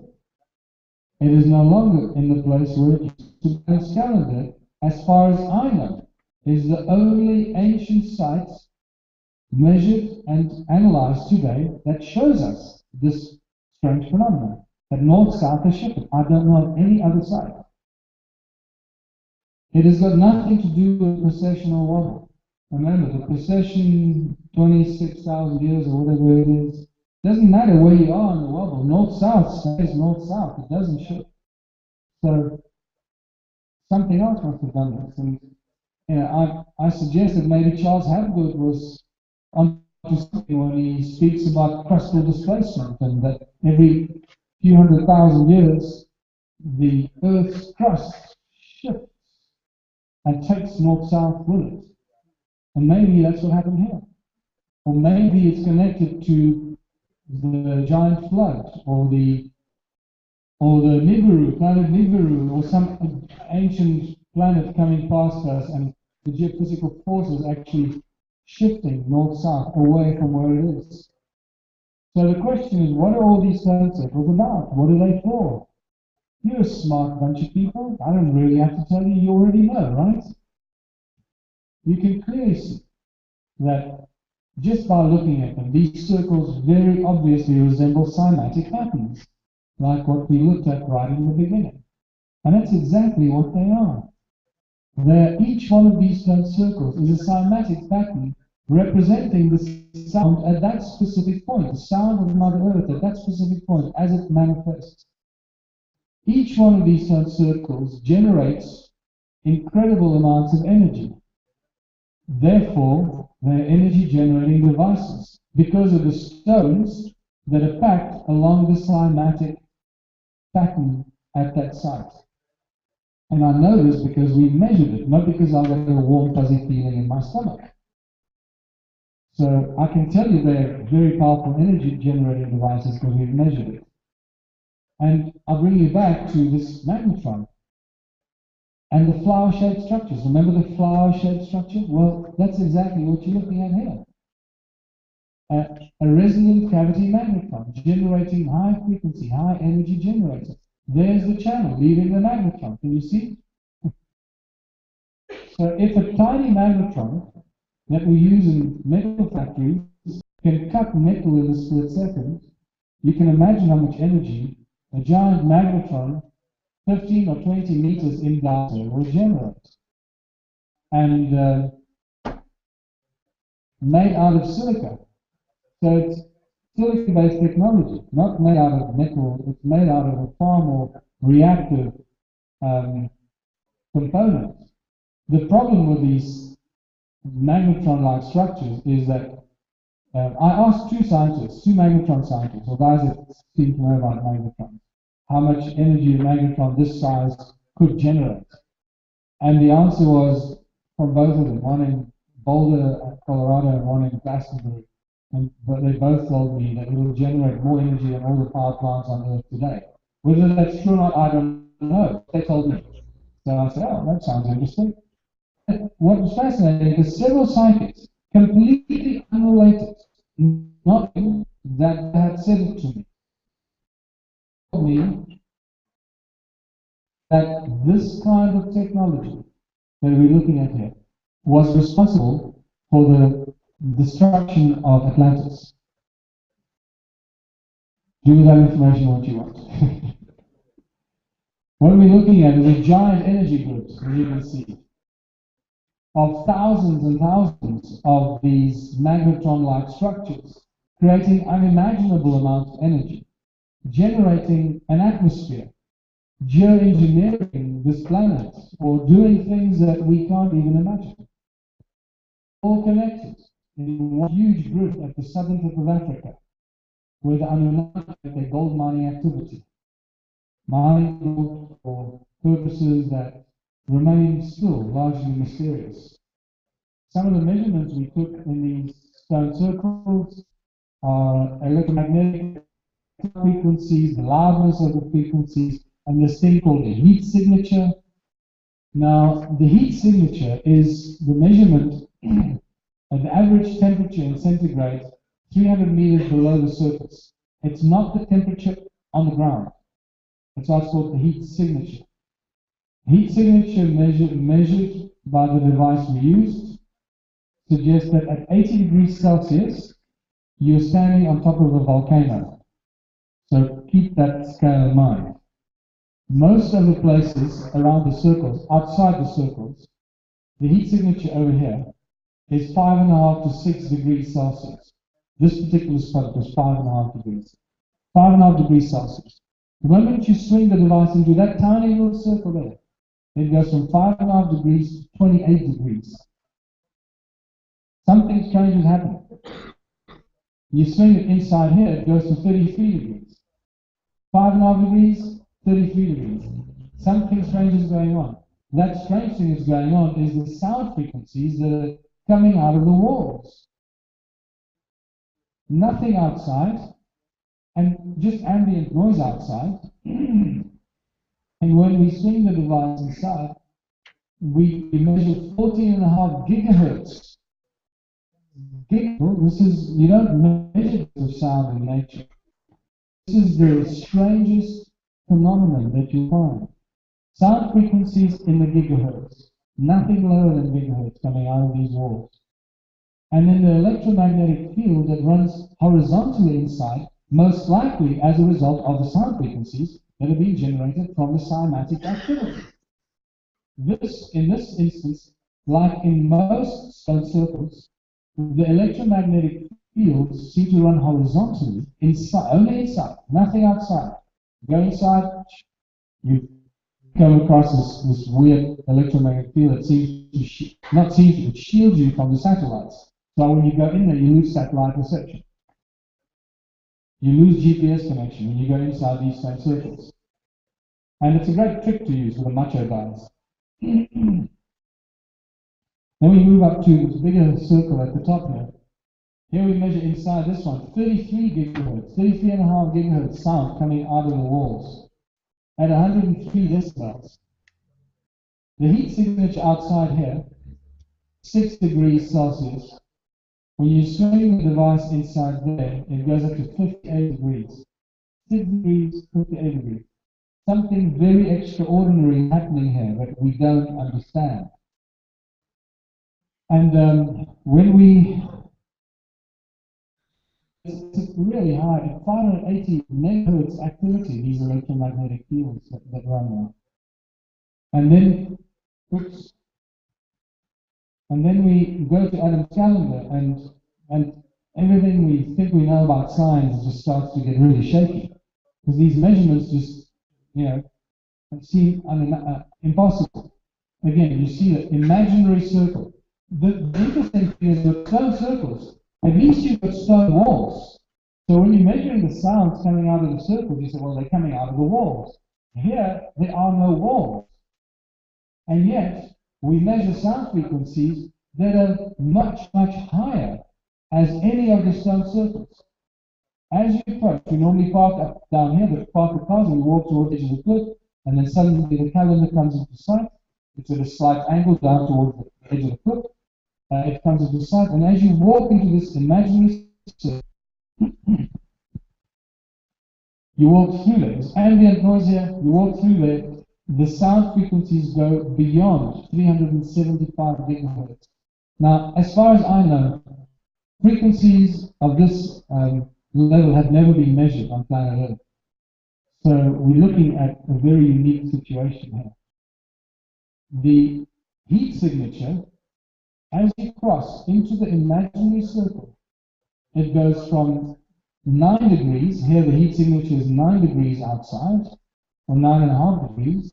As you cross into the imaginary circle, it shoots to 77 degrees. Now remember, at 80 degrees you're on a volcano.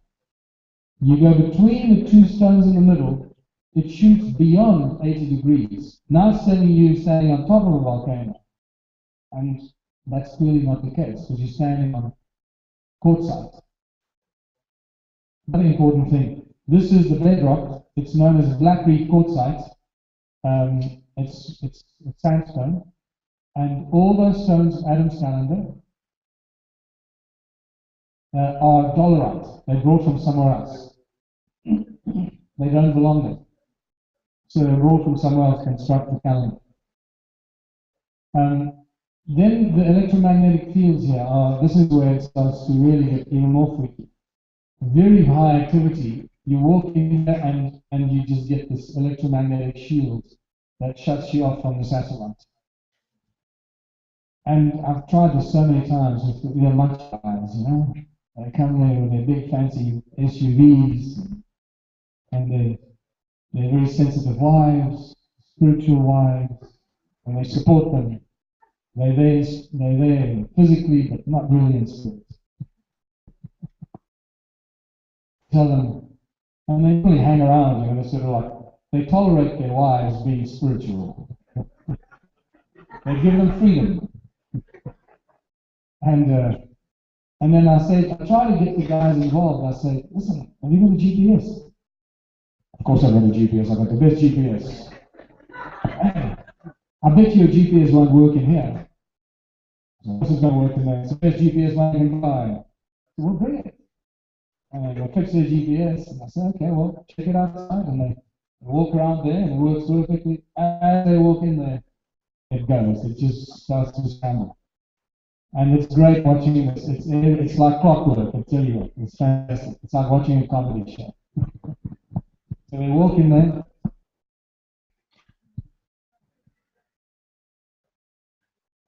And here's the sun circle. There's the sun circle. It works perfectly.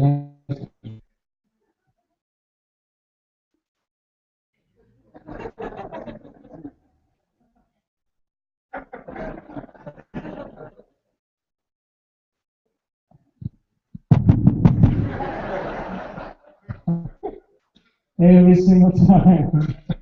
And suddenly they look up at their wives and I go, I start listening to their wives. It's great. Male ego, a fantastic thing. So glad I'm a man. Then you go between the stone circles in the middle, the two calendar stones in the middle, and no longer does the electromagnetic field there run horizontally.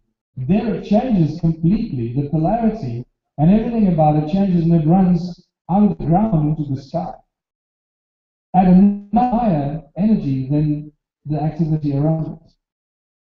So what do we got? I think we got one of these.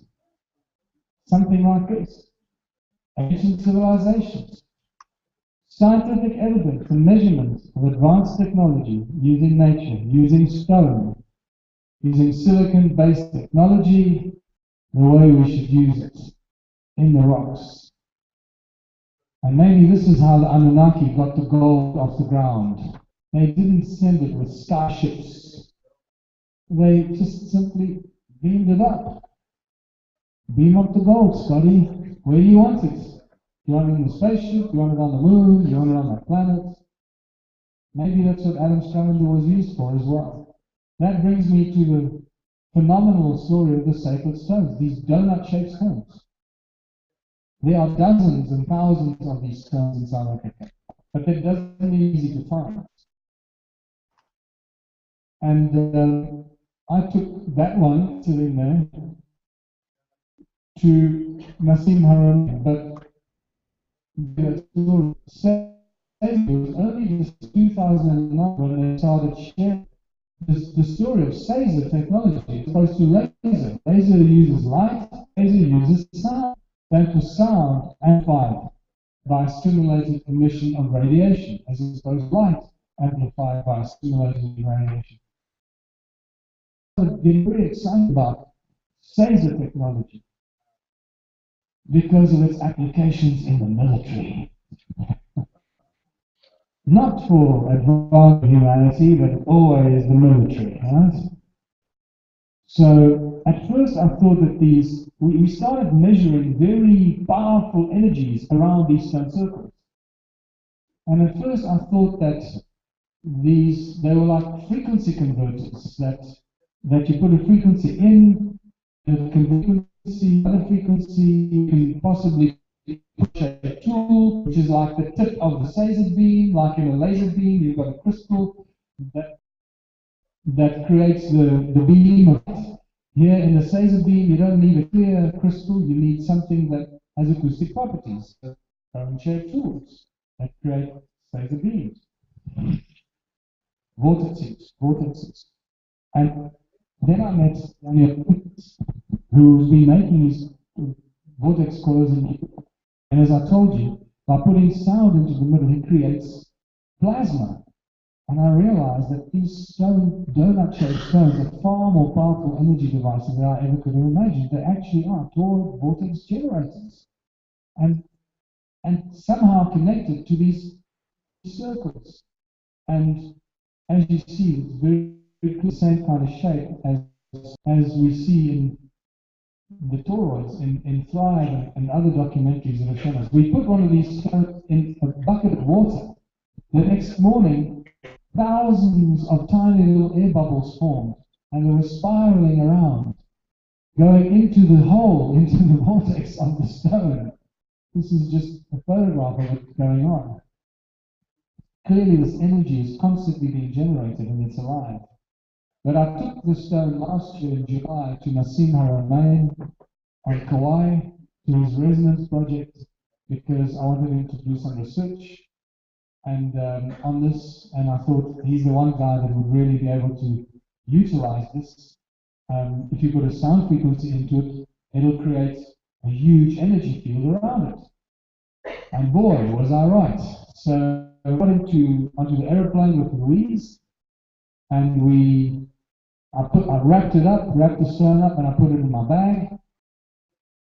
And we left Johannesburg for Qatar, for Doha, United Arab Emirates, and I forgot about the stone. And then we stayed for 2 hours there, and then we got an airplane to Chicago, USA. At which point my bag went through Homeland Security scanning. I didn't know about this.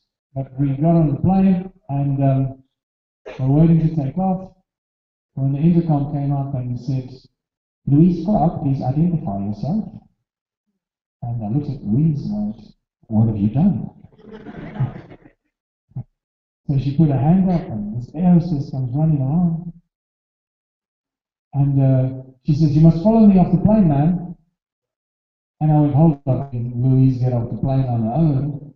So I followed her off the plane, and there's my bag on the tarmac next to the 5 running bag. And we both go down. I said, "It's my bag, it's the computer." We back up the stairs, and they're looking at me down there. And they say, "Open your bag, so the security thread in your bag." And so I think, oh my God, it's the stone. And I said, "What am I going to tell them? I can't tell these guns and TSA security that this is ancient advanced technology." Not going to go down well. So I say, "Well, it's a collectible stone for my friend. It's African curios. It's handcraft for my friend in Kauai." So as I'm opening it, have you ever tried to open tightly wrapped, bubble wrapped, anything with tape around it, with 5 guys with guns in the middle and next to an airplane? It's virtually impossible. I think I broke everything in my hand trying to get this thing to open, and the more longer it took, it felt like forever. Eventually, I managed to get open, and out pops the stone, to great confusion. Because they thought I was a drug smuggler. I felt like a drug smuggler. And so great confusion, and I said, "You see, it's a stone, it's just a stone." If only they knew. And there was one African guy, tall African guy, and he looked at this, and he went, "Oh, I've seen those." And he turned around and he started to walk away. I think that he was the guy who diffused the tension there. Because think of the set of circumstances. It's really bizarre, people. Everything that happened there. It's like everyone went into like some sort of business. They didn't check the rest of my bag. I pulled out one thing. They accepted it. They made me put it back in the bag, and we left. It's weird. It's really, I only thought about it afterwards. We went into a weird time warp there. Some sort of an energetic thing descended upon us there.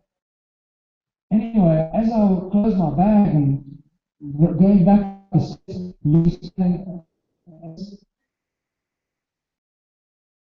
captain had come out of the car, and he was furious. He was going on. He said, "If the plane isn't on the ground in the next 2 minutes, I'm offloading the whole plane."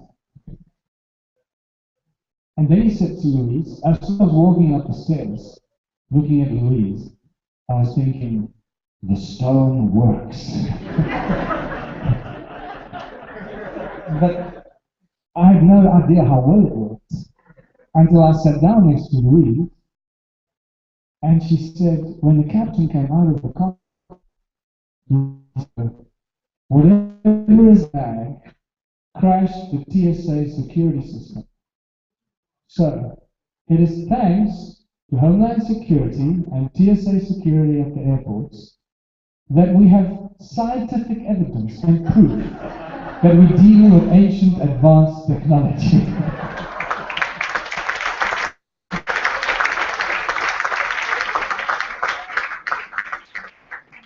So if anybody tells you there's no advanced technology, you say, "Oh, really?" You seem uninformed. And if they tell you, "What kind of rubbish? I've never heard of it," you know what to tell them. I've never heard of it, is not a scientific argument. So this brings us to the fact that these ancient sites around the earth are not just built randomly, they're all built on very specific energetic nodal points.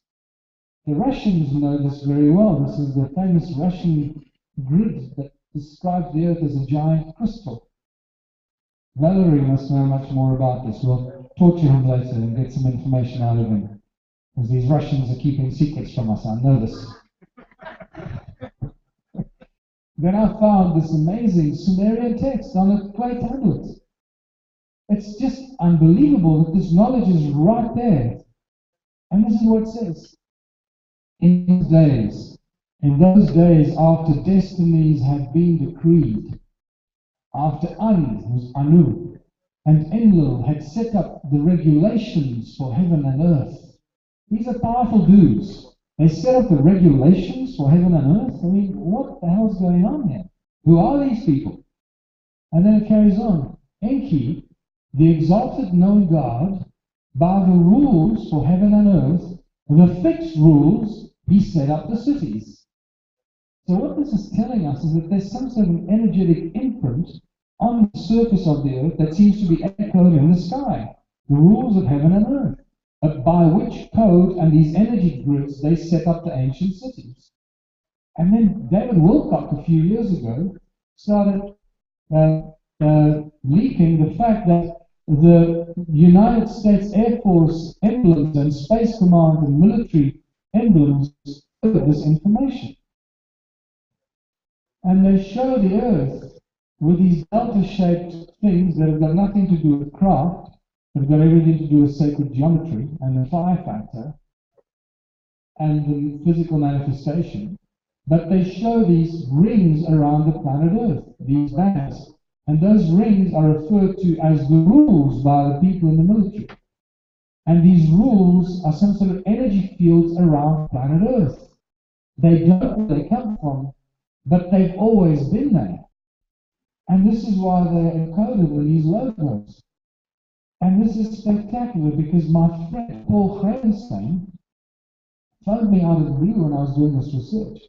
And Paul Kravenstein, I don't have enough time to talk about him, but he's a remarkable individual that can measure energies and frequencies, and he encodes things in water and his own devices that he emits, and he cures disease no matter where you are on earth. Once he encodes his device with the energy of your disease, he will cure you wherever you are. He's been doing this for friends of mine, my mother and father, for friends of mine in America, and so forth. He also works with the farmers to cure the land and prevent the crops from going bad, being eaten by insects, the viruses. He enhances the soil so the crops grow 400 times faster.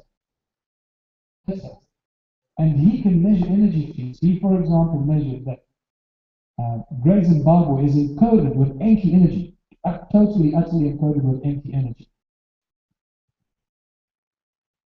And he phoned me out and he said, I don't know how you're going to take this, but I've detected this energy field around planet Earth at the same time that I'm doing this. And he says there's like this binary code energy field around the planet. It consists of ones and zeros.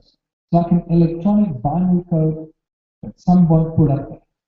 It's no longer intact, but it exists in large patches that are scattered around the Earth. And we'll come back to that. And this brings me to this ancient advanced technology on a gigantic scale. And you realize that these ancient temples, especially in Egypt and other parts of the world, got nothing to do with worshipping and offering food here and kissing. So you don't go to hell, doing it in exact order. And realize that these giant obelisks are nothing less than antenna and receiver.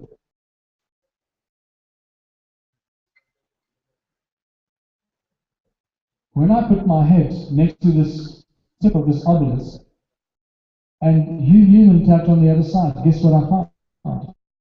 It rings like a bell. Down, just like my stones in South Africa. And I went, oh my God, it was giant advanced technology.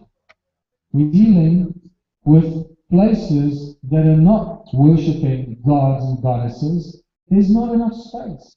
There are too many pillars. Not enough space. When you look at it from the air, you see very clearly that this is not a place for people to mingle around, these weird geometric patterns. All these pillars here. And this weird roof structure that is not waterproof. What is this all about? And you realize that even the Parthenon is got that interesting entrance portal over there with too many pillars, not enough space, and then around the Parthenon, famous Parthenon structure, the remains of a geometric foundation that used to be part of that entire hilltop complex that is no longer there. When you go here, you see same like Parthenon structures. And they tell us that this is where you have to come and worship here and offer food there. You didn't do it properly, be smited. And there was a lot of stuff going on in the ancient times. They liked smiting. It was their favorite pastime. And that's where the people apparently used to live, over there. And this is all made up and make this stuff up. There's no real scientific evidence for it. And this one is just fantastic. This is a platform with too many pillars once again, and concentric circles here in front of them. Other stuff that's gone, which is more information. There's another Parthenon-like opening there.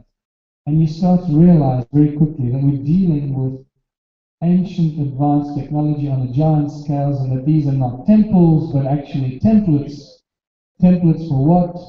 Templates for giant circuit boards, energy circuit boards, giant energy circuits, silicon-based technology on a gigantic scale. That's what these things are.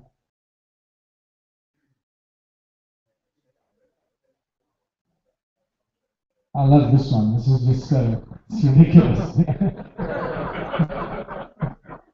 You got to be kidding me. You know, when I've been doing this presentation now for a year with this, and I've had microchip engineers come to me afterwards and say, "My God," and they start to explain to me exactly how it works, and explain, yeah, this is exactly what, and explain to you how the energy would flow, why it has a top, and why the pillars in between.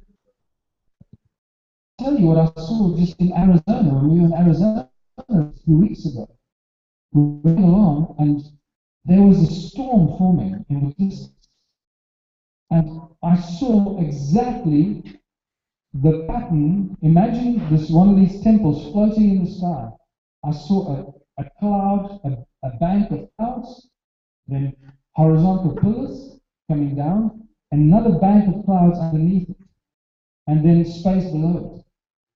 It was like this stuff imitated in nature, and then this lightning going from the top layer down to the bottom layer, down these channels of clouds. And I went, oh my God, this stuff replicates itself in nature. It's not just here, it's all around us. So when you build it, they will come. And when you combine silica and water, arguably the two most abundant elements on Earth, you got some very powerful energy generating devices, and storage of energy, and storage of knowledge and information. And this, one of the pyramids, just blows my mind. It's like, you've got to be kidding me. It's a giant energy complex. I'm not going to show you this video clip, but if you watch the opening scene of this movie, it's a movie called Hackers. Just go onto YouTube and watch the opening scene, and you see them flying over New York, 3 minutes long, and suddenly Manhattan, the buildings become this circuit board. So they're telling us it's a movie. And the rules of heaven and earth, this giant energy grid around the earth, has been put there by these ancient civilizations. These ancient structures, circuit boards, were the energy devices to somehow keep this energy around the planet Earth. This binary code that my friend Paul Kragenstein found. And this is what Morpheus told us. People are the source of energy. When you saw this in the Matrix, you didn't understand it, did you? But now you do. And why are people the source of this energy? Is because they use the sound of human voice and sound of humans. That's why they have amphitheaters attached to it, with resonating lines of pillars that resonate the sound from one to the other and then channel it into the plug point of the circuit board. It starts to the sound of the people, fill them with fear. You get them excited, they make a lot of noise. You channel that energy into, and the sound of the people activate the circuit board to keep the grid active. Here's another one. There's your amphitheater, and there's a resonance circle around it, resonating pillars that channel the sound into the circuit board here. And there must have been a pillar somewhere to channel it. That pillar is long gone. And here's one.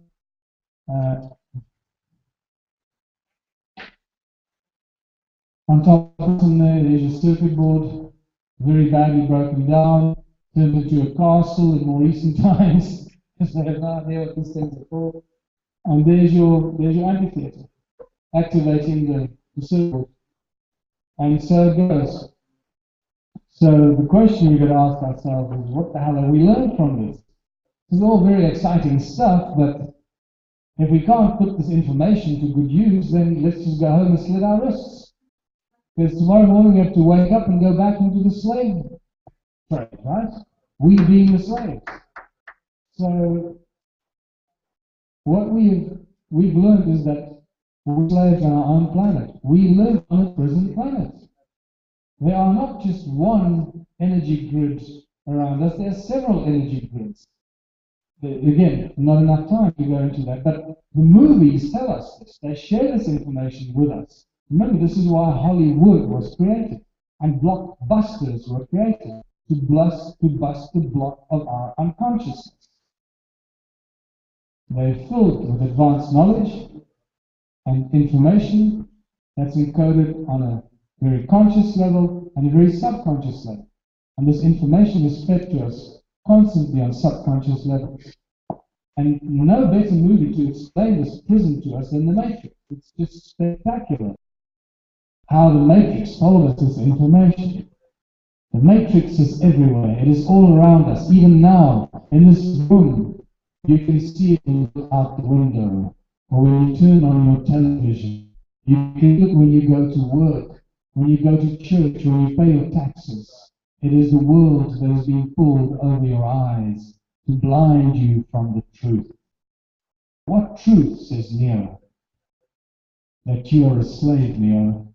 Like everyone else, you were born into bondage, into a prison that you cannot taste or see or touch, a prison for your mind. Yeah, I can't put it any better than this, that's why I quote the movie. And here, the last section here, you have to understand, most of these people are not ready to be unplugged, and many of them are so inured, so hopelessly dependent on the system that they will fight to protect it. And that is the problem we face, people. That is the problem that each and one of us in this room faces. How do you tell those that are still asleep about this without them fighting to protect it? Because that's what they do, you know this. Now, how many of you want to take a little break before we get on to the Ubuntu and contributions and stuff? Do you want to take a little break? Yes? And then we're going to take another 30 minutes to finish this. So, you want me to move on? Move on? Okay. So, movie Matrix tells us, Neo is an anagram for one. You are the one. We are the ones that we've been waiting for. We live in the age of prophecy, in the new age of prophecy. We are the children of the prophecy. It is up to us what we do with this knowledge and this information. So wake the hell up and go out there and be a bloody prophet. Be a seed of consciousness. Activate your knowledge. Share it with others. Don't be afraid. The 2012 crossing of the galactic plane, the 2012 prophecy wasn't just a prophecy. It was a physical event, because when we crossed, our solar system crosses the galactic plane, it activates our DNA. All those concentrated frequencies activate our DNA. and the junk DNA. And we got children being born with 3 strands of DNA now. We have all these children that are born with past life memories that more and more, that know who they are, or how many lives they had, and where they were before. And so it goes. So this is why we're experiencing such a rapid rise in consciousness. Because our DNA is actually physically being activated and creates a feedback mechanism. The more you think, the more you allow yourself to think outside the box, and the more you activate the activation of your own DNA. So we believe that we are born free on our planet, and from that moment on we realize that that's not necessarily the case, that we're not really born free on this planet. We cannot move around freely, we cannot live where we choose to, we have to follow rules and laws that we did not agree to at birth. How many of you agreed to the law you have to abide by today when you were born? Not a single one of us. And yet those laws and rules are imposed on us. We cannot cross borders, we have to have passports and work permits. And if you don't work, you become a vagrant and you go to jail. There's something wrong with that equation, I would say. So this is not called freedom. What is this called? It's called slavery. Question is, how did it get so bad? And this is where we get to some very important ancient Sumerian texts that tell us very clearly when it got so bad and why it got so bad. And we get to these Sumerian texts that are known as the King's List, that talk explicitly about the time when kingdom was lowered to earth from heaven, and the first kings and priests were appointed by the gods to rule over the rest of humanity. These first priest kings were given fierce weapons and knowledge of alchemy and wizardry and sorcery, with which they could smite the people to control the people. Otherwise, the idea of kingdoms doesn't make any sense at all. Why somebody would suddenly become a king and own all this land and everybody would work for them. That doesn't make any sense at all unless they had fierce weapons with which to control the people. And boy, did they have fierce weapons with which to control the people. The first thing these first priest kings did was introduce money. One of the very first things they did. Money is not a consequence of thousands of years of barter and trade. That is part of the lie and the indoctrination that we've been exposed to. Money was created maliciously as a tool of control. It's not about the money, people. It's not about how much money the bankers have or how much money the wealthy people have. It's about using the money as a tool of control. And the hierarchy in the money chain is just part of the separation among the people. Divide and conquer principle. This is one of the oldest examples of money and how money was used. It's probably the oldest bill of exchange in existence today that we have found so far. It's in the British Museum for everyone to see. But millions of people walk past it every day and they look at it and go, wow, that's a cute little tablet. They have no bloody idea what they're looking at. The origins of our human enslavement in clay tablets from 2046 BC. Some schmuck came into the temple because the temples were the first banks. The priest kings were the first bankers. They issued the money. This schmuck comes into the temple with silver, and he hands silver to the priest king, and in return he gets a piece of. That's a great deal, isn't it? And nothing has changed. They create money out of thin air today, just like they create money out of clay in ancient times. Because they put themselves into that privilege. And so it continues. By the same line that it was run in ancient times, the banksters directly connect the bloodlines of ancient times, keep creating money out of thin air. And if you still don't understand how they create money out of thin air, that's what it is. One moment there is nothing, and the next moment there's $10 trillion in their account. Want to see this again? $10 trillion, enter. We have $10 trillion. Money out of thin air. Don't let anybody, any academic, any economist, anyone with 20 PhDs try and tell you otherwise. It is a giant scam. It is the largest crime committed against all of humanity. It is the major tool of enslavement. We know who the banking families are. These are just some of the main banking families that are causing crime and humanity for hundreds of years. And we understand that they run the world. Once we recognize that these are the bastards that are running the world, we know what to do about it. They run everything. Specific important thing to people is the education. And I point out the education because if we continue educating our children the same way we're educating them today, they'll just become another one of us 20 years from now, wondering what the hell happened. So we have to, one of the first things we have to do is take our children out of school. Now, I don't know what the situation here is in Bosnia, but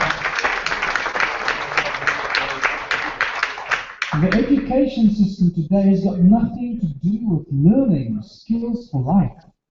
It's got everything to do with creating a future labor force, with people that graduate from university and high school with a certificate. They can't bake a bread, they don't know how to milk a cow, they can't grow food, they can't make cement, they can't build a house, they can't do bloody anything but a certificate that allows them to do what? To look for that exciting prospect. So that's God's job. And it's up to us. Take your children out of school, start schooling them together in groups, larger, growing groups of alternative education where we teach our children true skills so that by the time they're 16 years old, bake bread, grow food, make a free energy device, go to Mars, flight and back, try to create DNA out of thin air, all this talking about it. By the time 16, they'll know how to do all this stuff. Why? Because they didn't read it from a book, but because they did it hands-on. They know how to do it. They don't need to read about it. That's what we need to become. That's what the education system should be all about. Teaching true skills for life. So that by the time our children in our new community are 16 years old, they know more than all the professors in the world combined. And that's the world I'd like to see very, very soon in the future. Money is the obstacle to all progress. It is the absolute tool of control of human self. It has infiltrated every aspect of our humans. It controls every aspect from the moment you breathe your first breath to the last breath you take on this planet. If you think otherwise, you have been fooled. You have to get out of that way of thinking. Money is the obstacle to all progress. The other important thing is that the governments are not our friends. Okay, stop believing that the government is your friend. Oh, but the government is its best. No, they're not. They're trying their best to keep you enslaved. Why? Because the governments are run by the bankers. And the large corporations own the countries from the people. Why? Because they've converted our countries into corporations that are controlled by the bankers. And all the central banks are controlled by the same banking families around the world. I think there are no more than 3 central banks left in the world today that are not controlled. The Rothschild, Rockefeller controlled banks. All our corporations trading us as stock and our birth certificates on the global stock markets. Here we have an example of South Africa being a corporation. There you go. Company search. Search for companies. There's Anglo-American. The Republic of South Africa is also a corporation. Every town, every city, every province, every county, every state, every country is a corporation within a larger corporation. There's Lehman Brothers, there's Standard Bank, my favorite bank in South Africa, that I've been up against for 4 years now. And there's Republic of South Africa, the corporation. And it goes on. This is just a short stuff. You can go and do my book, Ubuntu Contributions. There's a lot more countries. I also show the more complicated way in which the United States is corporatized.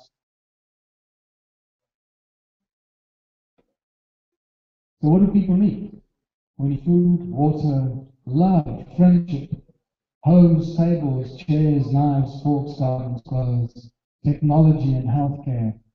We need arts and culture and everything and anything you can imagine in this room and beyond. But the one thing we don't need is money. Because money does not make the world go around. People make the world go around. Money does nothing. People do everything. People grow the food. People build the bridges. People develop the technology. And people have the capacity for infinite love. People create the most breathtaking works of art that reduces us to tears. Money cannot do that. Money destroys everything it touches. It is not the love of money, it's the presence of money that does all this harm to every single one of us and our entire planet. So what do we do about this? Now that we know what the problem is, we cannot solve the problem using the same tools that created the problem. To quote Einstein, we can solve the problem using the same kind of thinking that created the problem. We don't have to change the tools, but we also have to change the thinking. This is where it gets really exciting. As we embark on a whole new journey of discovery, imagining a world without money and abundance instead of scarcity, where people live united in communities, working together for the greater benefit rather than greedy benefit for one at the expense of all others. How do we do this? We remove money from the system. In 2005, when this suddenly struck me, I called it contributionism, where everybody contributes towards the greatest benefit of everybody else in their community. Ancient African culture, it is known as Ubuntu, where people live in harmonious, united communities, working towards the greatest benefit of all. 5 simple points toward a contributionist Ubuntu society. No money, no barter, no trade, no value attached to anything greater than anything else, because all of our contributions should always be equally valuable. And if you still think that your contribution is more valuable than that person over there, you've got a serious ego problem, and I suggest you go and see a shrink before you start doing anything else. Let's start talking again. We're all born equal. We all generate energy. We're all walking expressions of the infinite source. We're all creative souls. Human nature is not to be lazy, as many will rush out and say, oh, human nature is to be lazy. How dare you make judgment call on human nature from this position of lobotomized consciousness, where we know nothing about who we are as a species? To say what human nature is? If we are the infinite expression of the great creation, then clearly nature must be to create. And that's what we see in little children. First thing we want to do is to create. And that gets beat out of us as soon as we enter school. Take your kids out of school. Let them create and be future creators of a new reality. The obvious questions when you say a world without money, people go into shock and fear. It's an instant thing, and I've seen this now. I must have heard 100,000 questions from people all over the world. 100,000 questions, all coming from a place of fear to start off with. But I can tell you that out of millions of problems we have in the world today, and we face millions of problems. Would you agree with that? It's not just a few problems. We're facing millions of problems across the world. What I can tell you, the best news is that out of hundreds of thousands of questions over a decade, since 2005, I have narrowed it down to 13 most frequently asked questions. 13 problems that people seem to always get stuck on. These are just eight of the first 13 frequently asked questions. So what I'm telling you here, hundreds of thousands of people have thought about this, and they all come up with the same hurdles that we need to overcome to live in utopia. We're going to solve 13 problems to live in utopia. To get there, to get those 13 problems, we have to take money out of the system. So I think the sooner we take the money out of the system and solve these 13 problems, the sooner we get to utopia. And by the way, when you think about it, and they tell you, and I've heard this thousands of times, oh, that's just a utopian idea. And what is wrong with that? You're saying that utopia is a bad word? I like utopia. And I want to say it over and over again. I don't like misery. I don't like suffering. I don't like slavery. I don't like toiling away and being miserable, worrying about how I survive from week to week and month to month. I want utopia. That's what I want for me and everybody else. It's a good word. So next time somebody says to you, oh, that's just a utopian idea, tell them, I know and I like it. A world without money, there's no crime, no envy, no gluttony, no greed, no hoarding, no hierarchy, especially no hunger. Because we live on a planet of abundance, not a planet of scarcity. The only reason why we have scarcity is because it's controlled by corporations and greed. Without money, there is no such control and corporate greed to control the supply and the sharing of everything we create. Ubuntu and contributionism is so simple, people, we cannot screw it up. It's impossible to screw it up. Why can I say so? Because it follows the natural laws of things, the natural order of things. It follows the laws of nature. And what I've found in 10 years, and talking to thousands and thousands of people and hundreds of thousands of questions, and every time somebody asks me a question, and they think they're going to stump me, I say, well, have you thought about this? And I go, you know, you're about the 12,735th person that's asked me that. Oh, okay, well, how are we going to do that? Oh, okay, that doesn't sound too bad. I've got an interesting scenario that happened with me in February while Louise and I were on a tour of our first tour of foreign people that came on tour. It was there. He's sleeping now, but he was there. And in this hotel at Monkey Valley, overlooking a beautiful beach, and Sandy was there too. And there was sharing the little block of rooms right at the top. Was an American English guy who lives in New York, who is the world's largest wine buyer. His name was Montgomery or Marmaduke somebody. Very pompous British name, and he spoke with a very, very pompous British accent, very aristocratic. And we sat in the outside the rooms with our feet in the pool, and they started talking, and he told me that they were there in Cape Town on their annual wine buying trip with all the major wine buyers from America, Texas, all over the place, and then he told me, and he was the son of the world's most famous wine buyer. He gave me his card, I've still got it somewhere. And then he asked me, what do you do?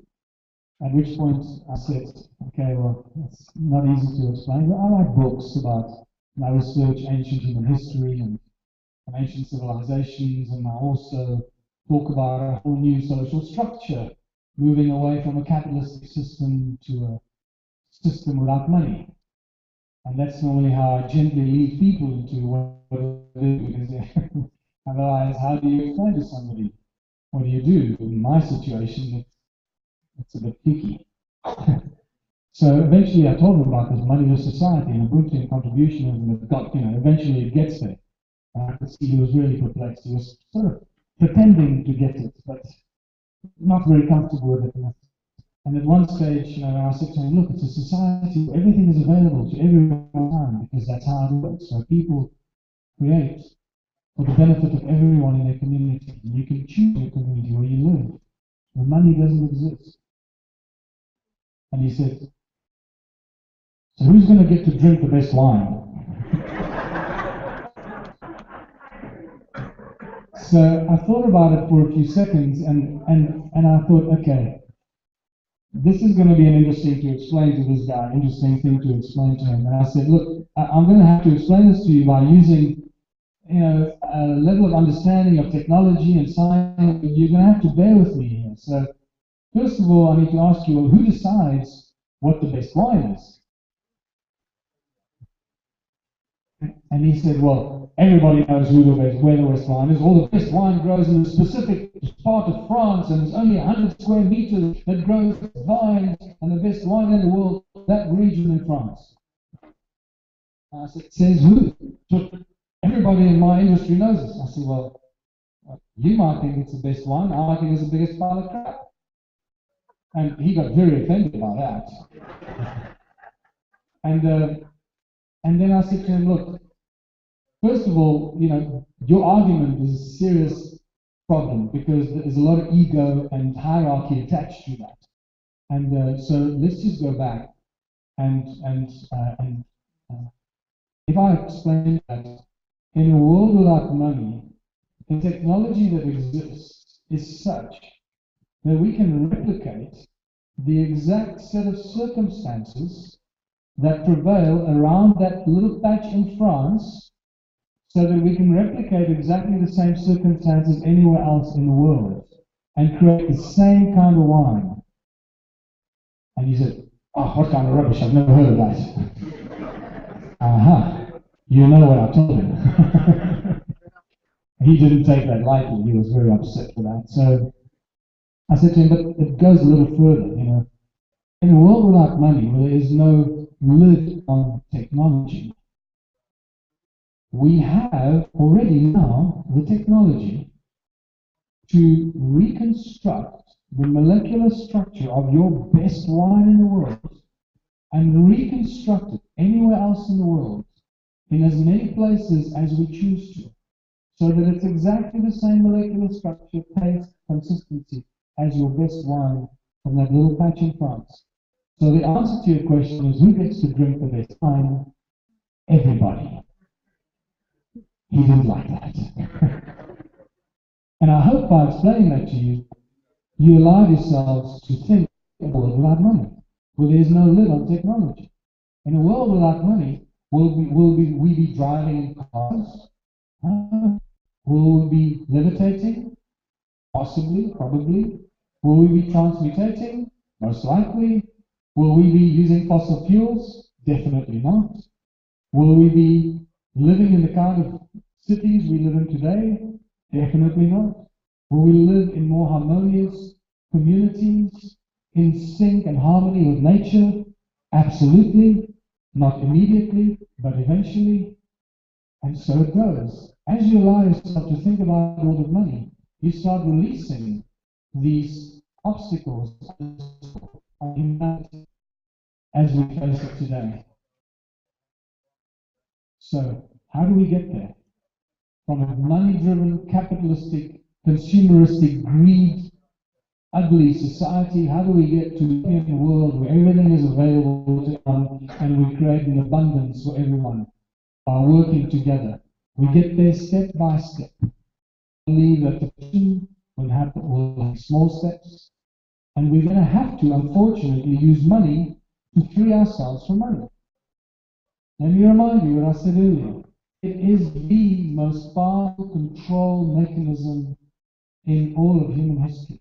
It infiltrates every crack and crevice of our humanness. It's not going to be easy to rid ourselves of this disease called money.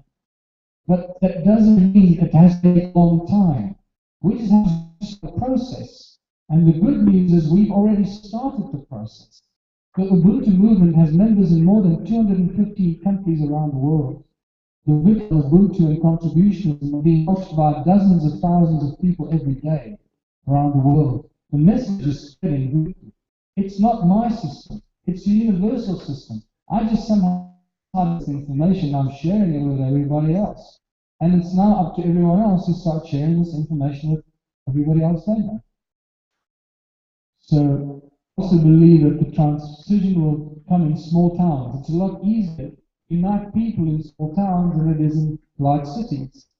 And that we have to start working on community projects. And you will see very quickly how we get to a situation of absolute abundance from a few simple community projects. Firstly, we have to get rid of this thing called competition and start working in cooperation. Cooperating and not competing. Let me remind you, your heart doesn't attack your liver doesn't attack your brain doesn't attack your stomach. All the organs and all the cells in this organism called your body work in coherent harmony for the greatest good of the whole organism.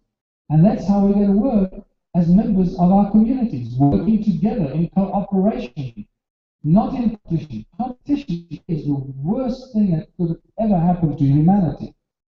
Work hard, my son, work hard. One day you can get to the top. And when you get to the top, some arsehole is going to shoot you to get to the top instead of you. You know, that's how it works. And we just don't realize it. We all try so hard to get to the top. That's part of the lie. So it's cooperation for the greater good of all, not competition. Energy is the foundation of the system. And I believe that once we have an alternative source of energy or electricity, it becomes very easy to unite people in a community. Once you have an alternative source of electricity in a small community, all you have to do is say, right, everybody has free electricity, uncapped electricity. In return, all you have to do is work for 3 hours a week in one of the many community projects, whether it's the bakery, the fishery, the metal farm, the wood factory, the dairy, whatever the community decides to be a project. 3 hours a week. Let's look at this very quickly. A community of 1,000 people, 3,000 hours a week. Can you imagine how much abundance you'll create with 3,000 hours a week? There'll be too much bread, too many bridges, too many energy devices, too much milk, too much cheese. There'll be too much everything. You're going to have to slow the hell down. The whole Ubuntu contributionism principle is based on the manufacturing or creating the three-touch principle. It's not a self-sustained community. Self-sustained communities are closed systems, and closed systems are not natural systems. The energy does not flow through them. This is why self-sustained communities have never worked and they never will work. It's just a bigger extension of me. It's now us. Don't climb over our wall. We're a self-sustained community. Get the hell away from us. It's not going to work. Contributionism is based on an open system where you create times as much as you need, so that once you consume 1/3 for your community, you make the other 2/3 available to all the communities around you. And once you've done that, can you see what you've achieved? The moment you've done that, you've collapsed the capitalistic system of all your neighboring communities. Capitalism cannot exist in any form whatsoever within the proximity of contributionism. It is not possible. This is why I can say with absolute certainty that we do not have a contributionist community in the world yet, but it's coming. And it's that first tiny little community, whether it's in Bosnia, in South Africa, in Australia, in England, even in Iran, doesn't matter where it is, that first contributionist community will become the seed and the domino effect that creates the spread around the world. It is unstoppable. The only way you'll be able to stop it is if large numbers of men with guns arrive to suppress, overthrow it. At which point I suggest it's probably going to be too late in any case. So, to contribute your labor of love. That's what it is. Because in the world of jobs, it's just your labor of love, what you love to do for your community. After your 3 hours a week for one of the community projects, remember, that's where you learn new skills. That's where you interact with other members of your community.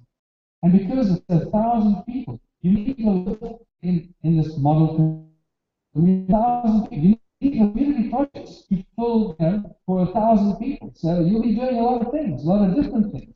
Things that we can't imagine today, Because today, many of those things are financially not viable. So I spoke about alternative education.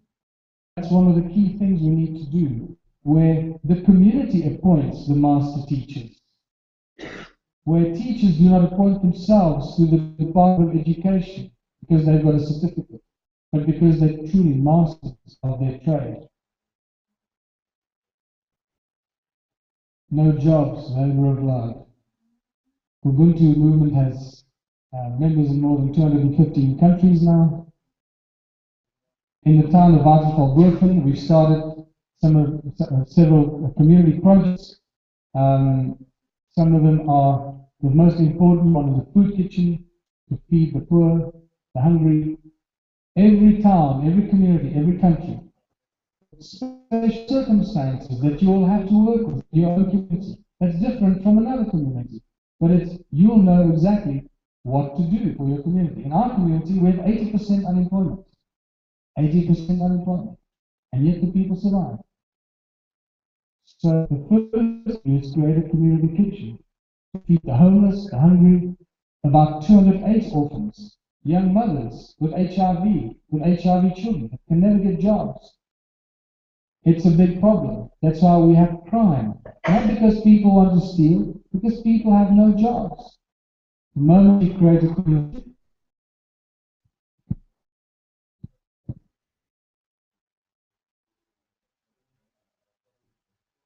you have a big problem.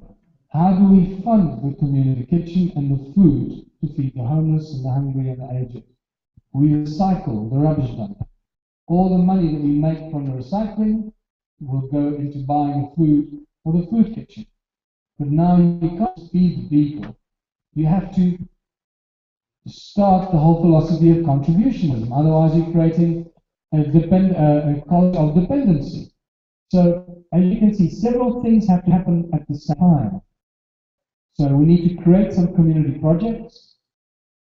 The recycling is one of them before we can initiate the food kitchen. The moment we've got a food kitchen and feed the people, in return they work for 3 hours in one of the community projects, we're already creating abundance in our community just by simply creating the food kitchen. And contributionism kicks in from the word go. It never starts as a handout, creating a culture of dependence. So this is a very basic philosophy that we're implementing right now in our town. And the more we work on it, the faster it goes. Recycling everything, fixing the town hall has been completely vandalized so it can be used for community projects that also benefit the people. The money will go into the food kitchen, fixing up the health clinic that looks something like this. This is 20 years of ANC government, by the way. All these beautiful installations took over from the apartheid government.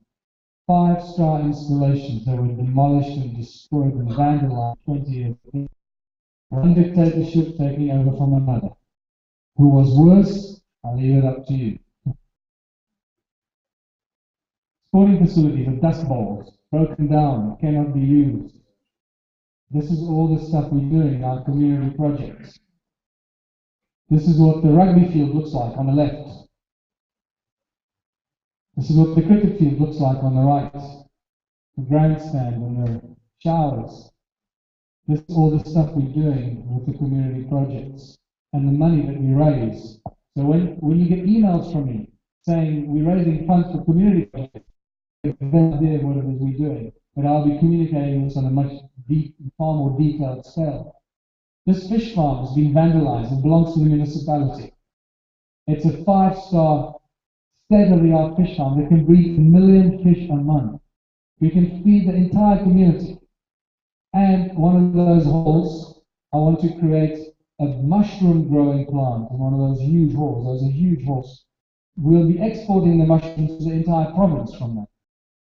And this is a bakery that's been standing empty for nearly a year. Why?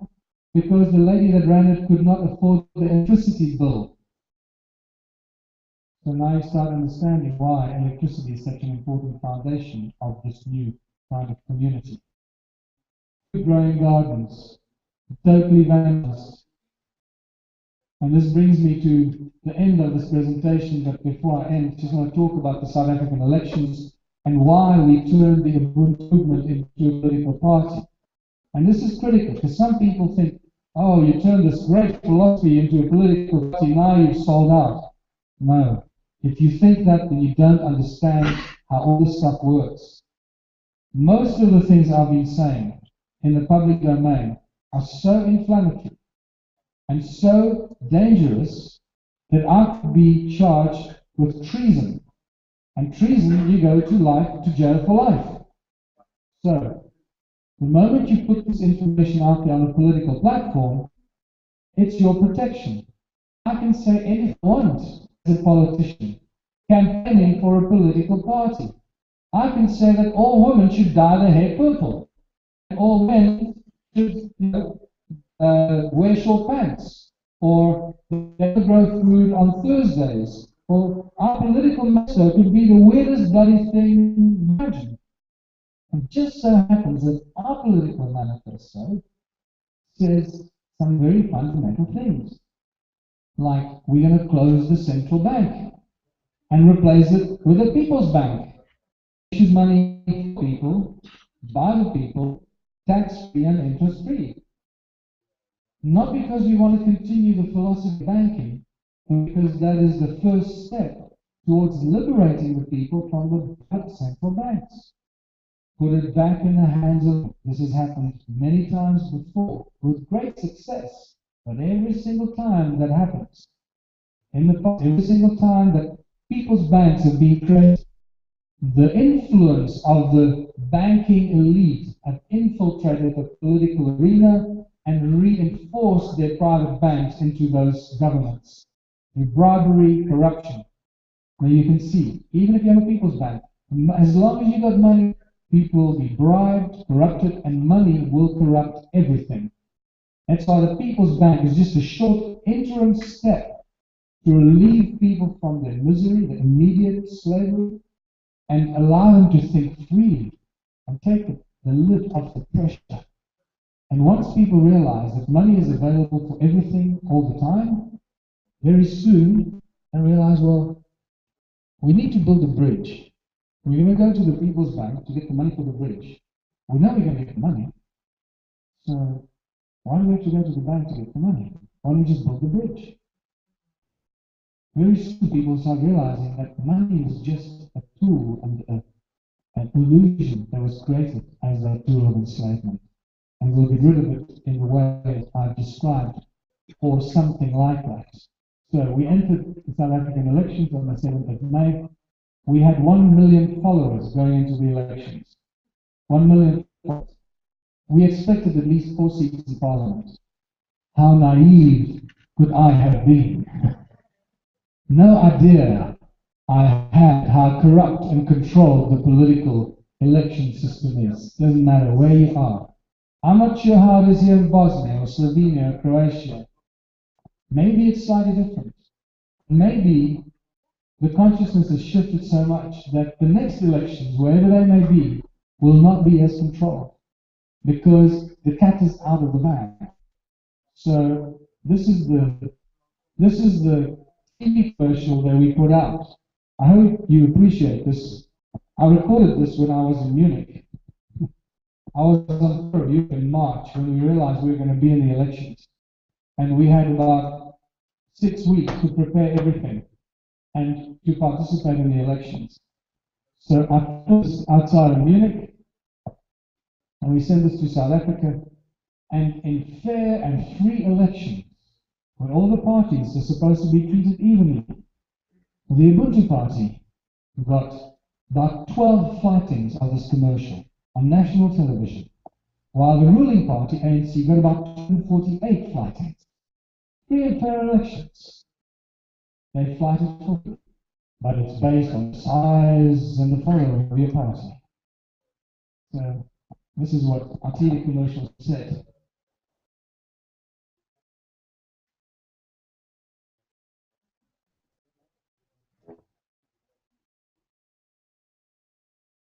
Did you know that the South African Reserve Bank is a private company involved in that our banks create money out of thin air?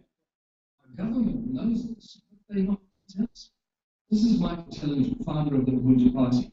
And I'd like to remind you, South Africa belongs to its people. It does not belong to the government or any other private corporation. The government should always be the servant of the people, to deliver on the needs of the people, and not enslave its people. But they sold our roads and our minerals to private foreign companies and enslaved us in debt for life. The Ubuntu Party will create a people's bank that creates money for the people, by the people, tax-free and interest-free, to free us from economic slavery, creating huge public works in the process and 100% employment. Let us return the country to its people. Vote the Ubuntu Party for a people's bank. Money for people, by the people. Vote Ubuntu.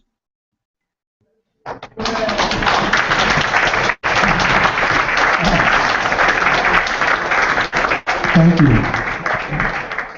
Anyway, and just to finish off, we put out in the running up to elections, we put out this little feel-good PR thing, and some of the work we did. We had 4 weeks into the elections, and I believe we moved mountains. We ended up, out of 1 million followers, we ended up with 8,234 votes. So you know something is wrong with the system, right? And remember why. We were never going to get allowed to get into Parliament. We should Parliament right now, but that was never going to happen. And I expected not to get in, but I somehow hoped that maybe we would. They cheated us of at least 200,000 votes, which should have given us at least 4 or 5 seats in Parliament. But that could never happen, because the moment we get into Parliament, it's just a few weeks or few months before the message will start in millions of people's homes. Remember that parliamentary sessions are live on television, so they can't hide anything. And imagine if I got up there every day in my little slot to address Parliament, and my message every day was, we need to close the Reserve Bank and replace it with a People's Bank to issue money tax-free and interest-free for the people, by the people. How long do you think it'll take the rest of the country to start listening to that message and realizing that that's the only way ahead? Not very long. People aren't stupid. They're just brainwashed and confused and traumatized.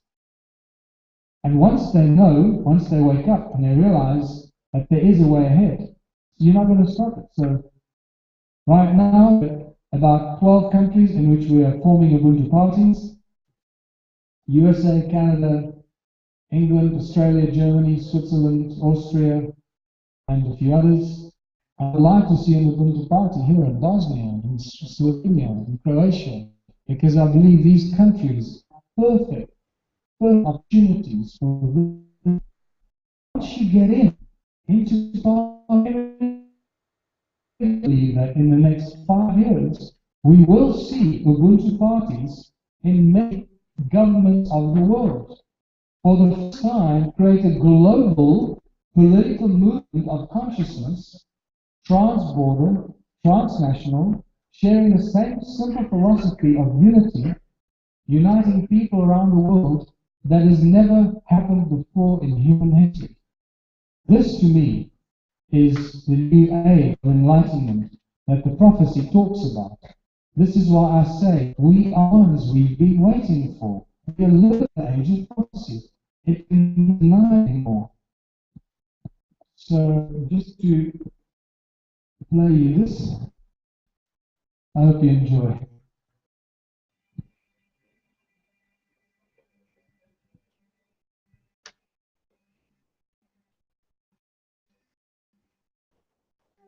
Everyone is talking about this beautiful African life philosophy called, but very few people are actually doing anything about it. This is Michael Taylor, and now I'm going to tell you how the Ubuntu Party will actually make this beautiful life philosophy possible for every single South African.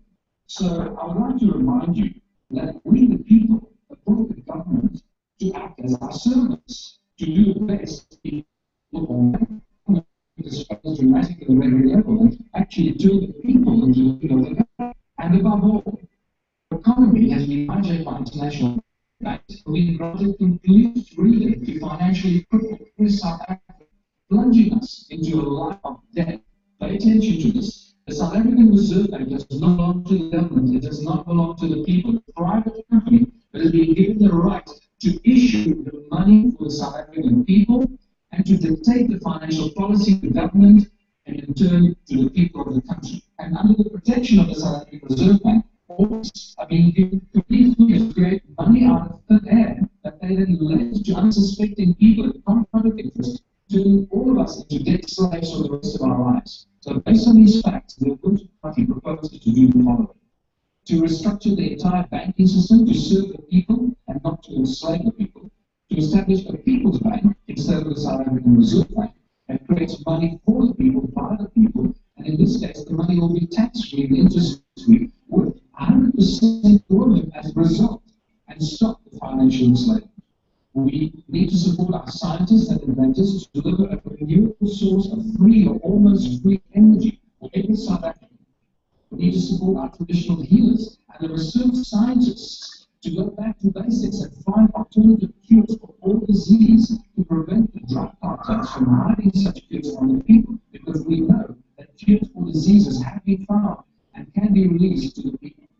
We need to support our farmers at every level to grow organic food and move away from genetically modified organisms and get rid of giants like Monsanto who are poisoning our farms and poisoning our lands and poisoning our foods. We need to plant food gardens across the nation so that no South African ever goes hungry.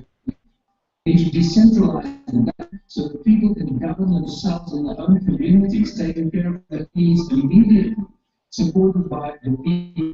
Because once we have people back, all the needs of the people, wherever they may live, will be provided for. And for there will be no job security, will be created for whatever needs to be done, supported by the people. And finally, we need to restructure the judiciary and legal system completely to be written by the people for, unlike the unjust legal system we face in our courts today, which holds the rights of corporations, the rights of living human beings. United we stand. That's what a worldview is all about. For those that think that this is a pipe dream, I need to tell you that this has been done many times in the past with great success. And this is exactly what we want to recreate in South Africa, to bring this relief to people that so desperately need it. Viva Liberty, Viva Abundance for All, Viva Ubuntu. Hope to see you on the 7th of May.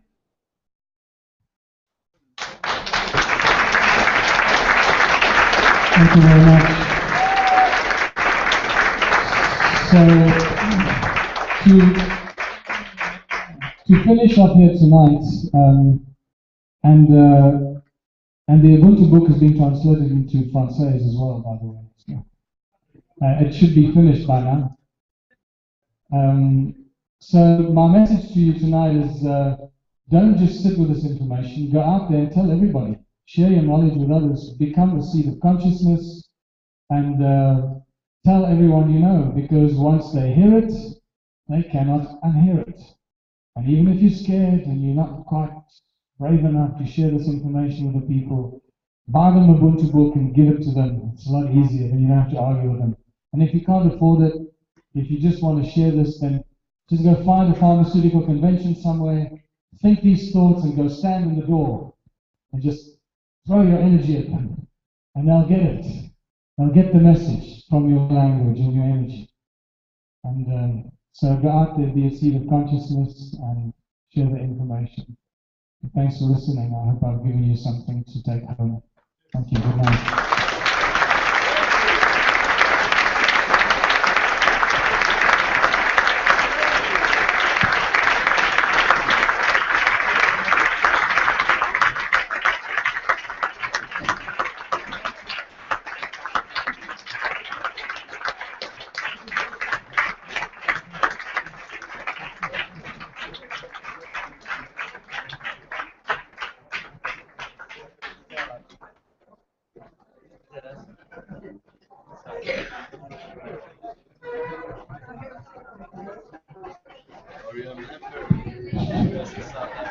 Thank you very much, Michael. We have heard a very powerful message tonight. It started from the megalithic circles in South Africa, then throughout the continent. Learned a lot there. We went to Adam's calendar, went to the free energy, consciousness, vibrations, frequencies, came back to politics, and we are very thankful to this gentleman from South Africa with a Czech passport and Eastern European origin for sharing the knowledge and message. Like I said, don't keep for self, but share. We are the ones who actually make changes. Nobody will do them. It's not about improving the system. It's about building new one, more humane. So one more big round applause for the gentleman.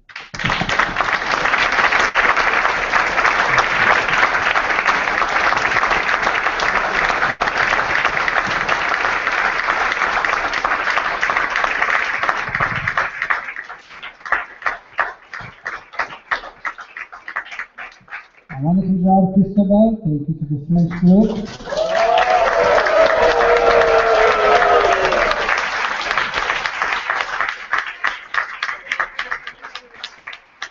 A big thanks to our hard workers, the volunteers.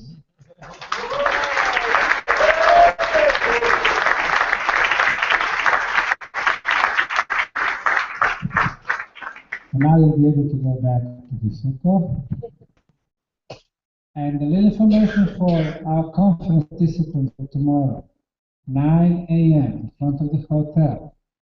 Tomorrow, 3 things.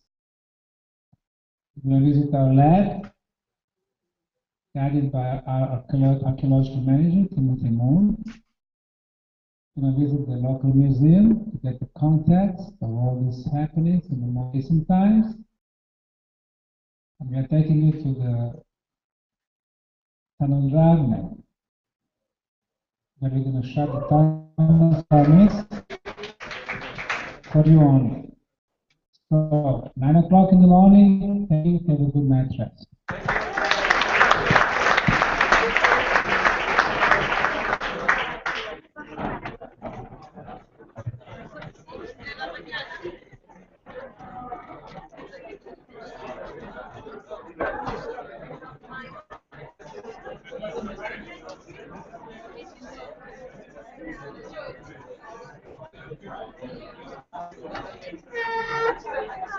Thank you.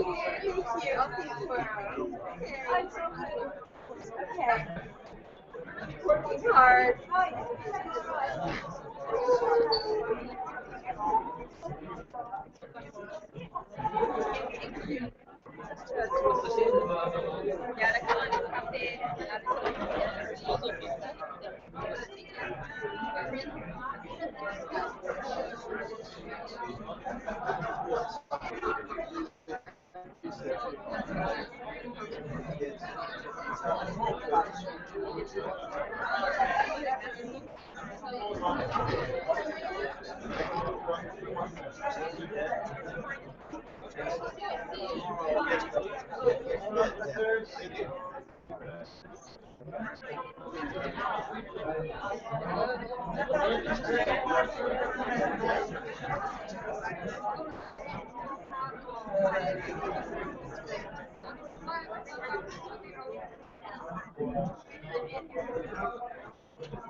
Roma. No. Okay.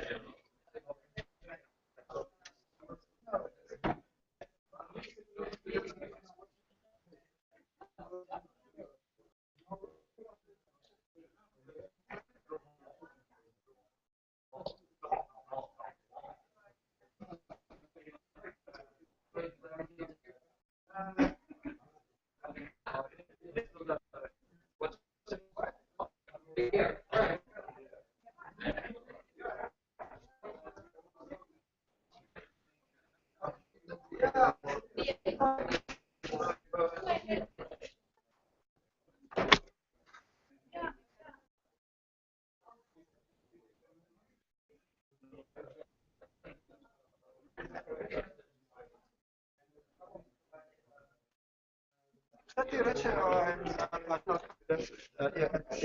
imam sve što... Čekaj da... U kom smislu imaš? U kojoj formi? Čekaj malo da ugasim samo live. Sa Insta, jel? Ne. Čekaj.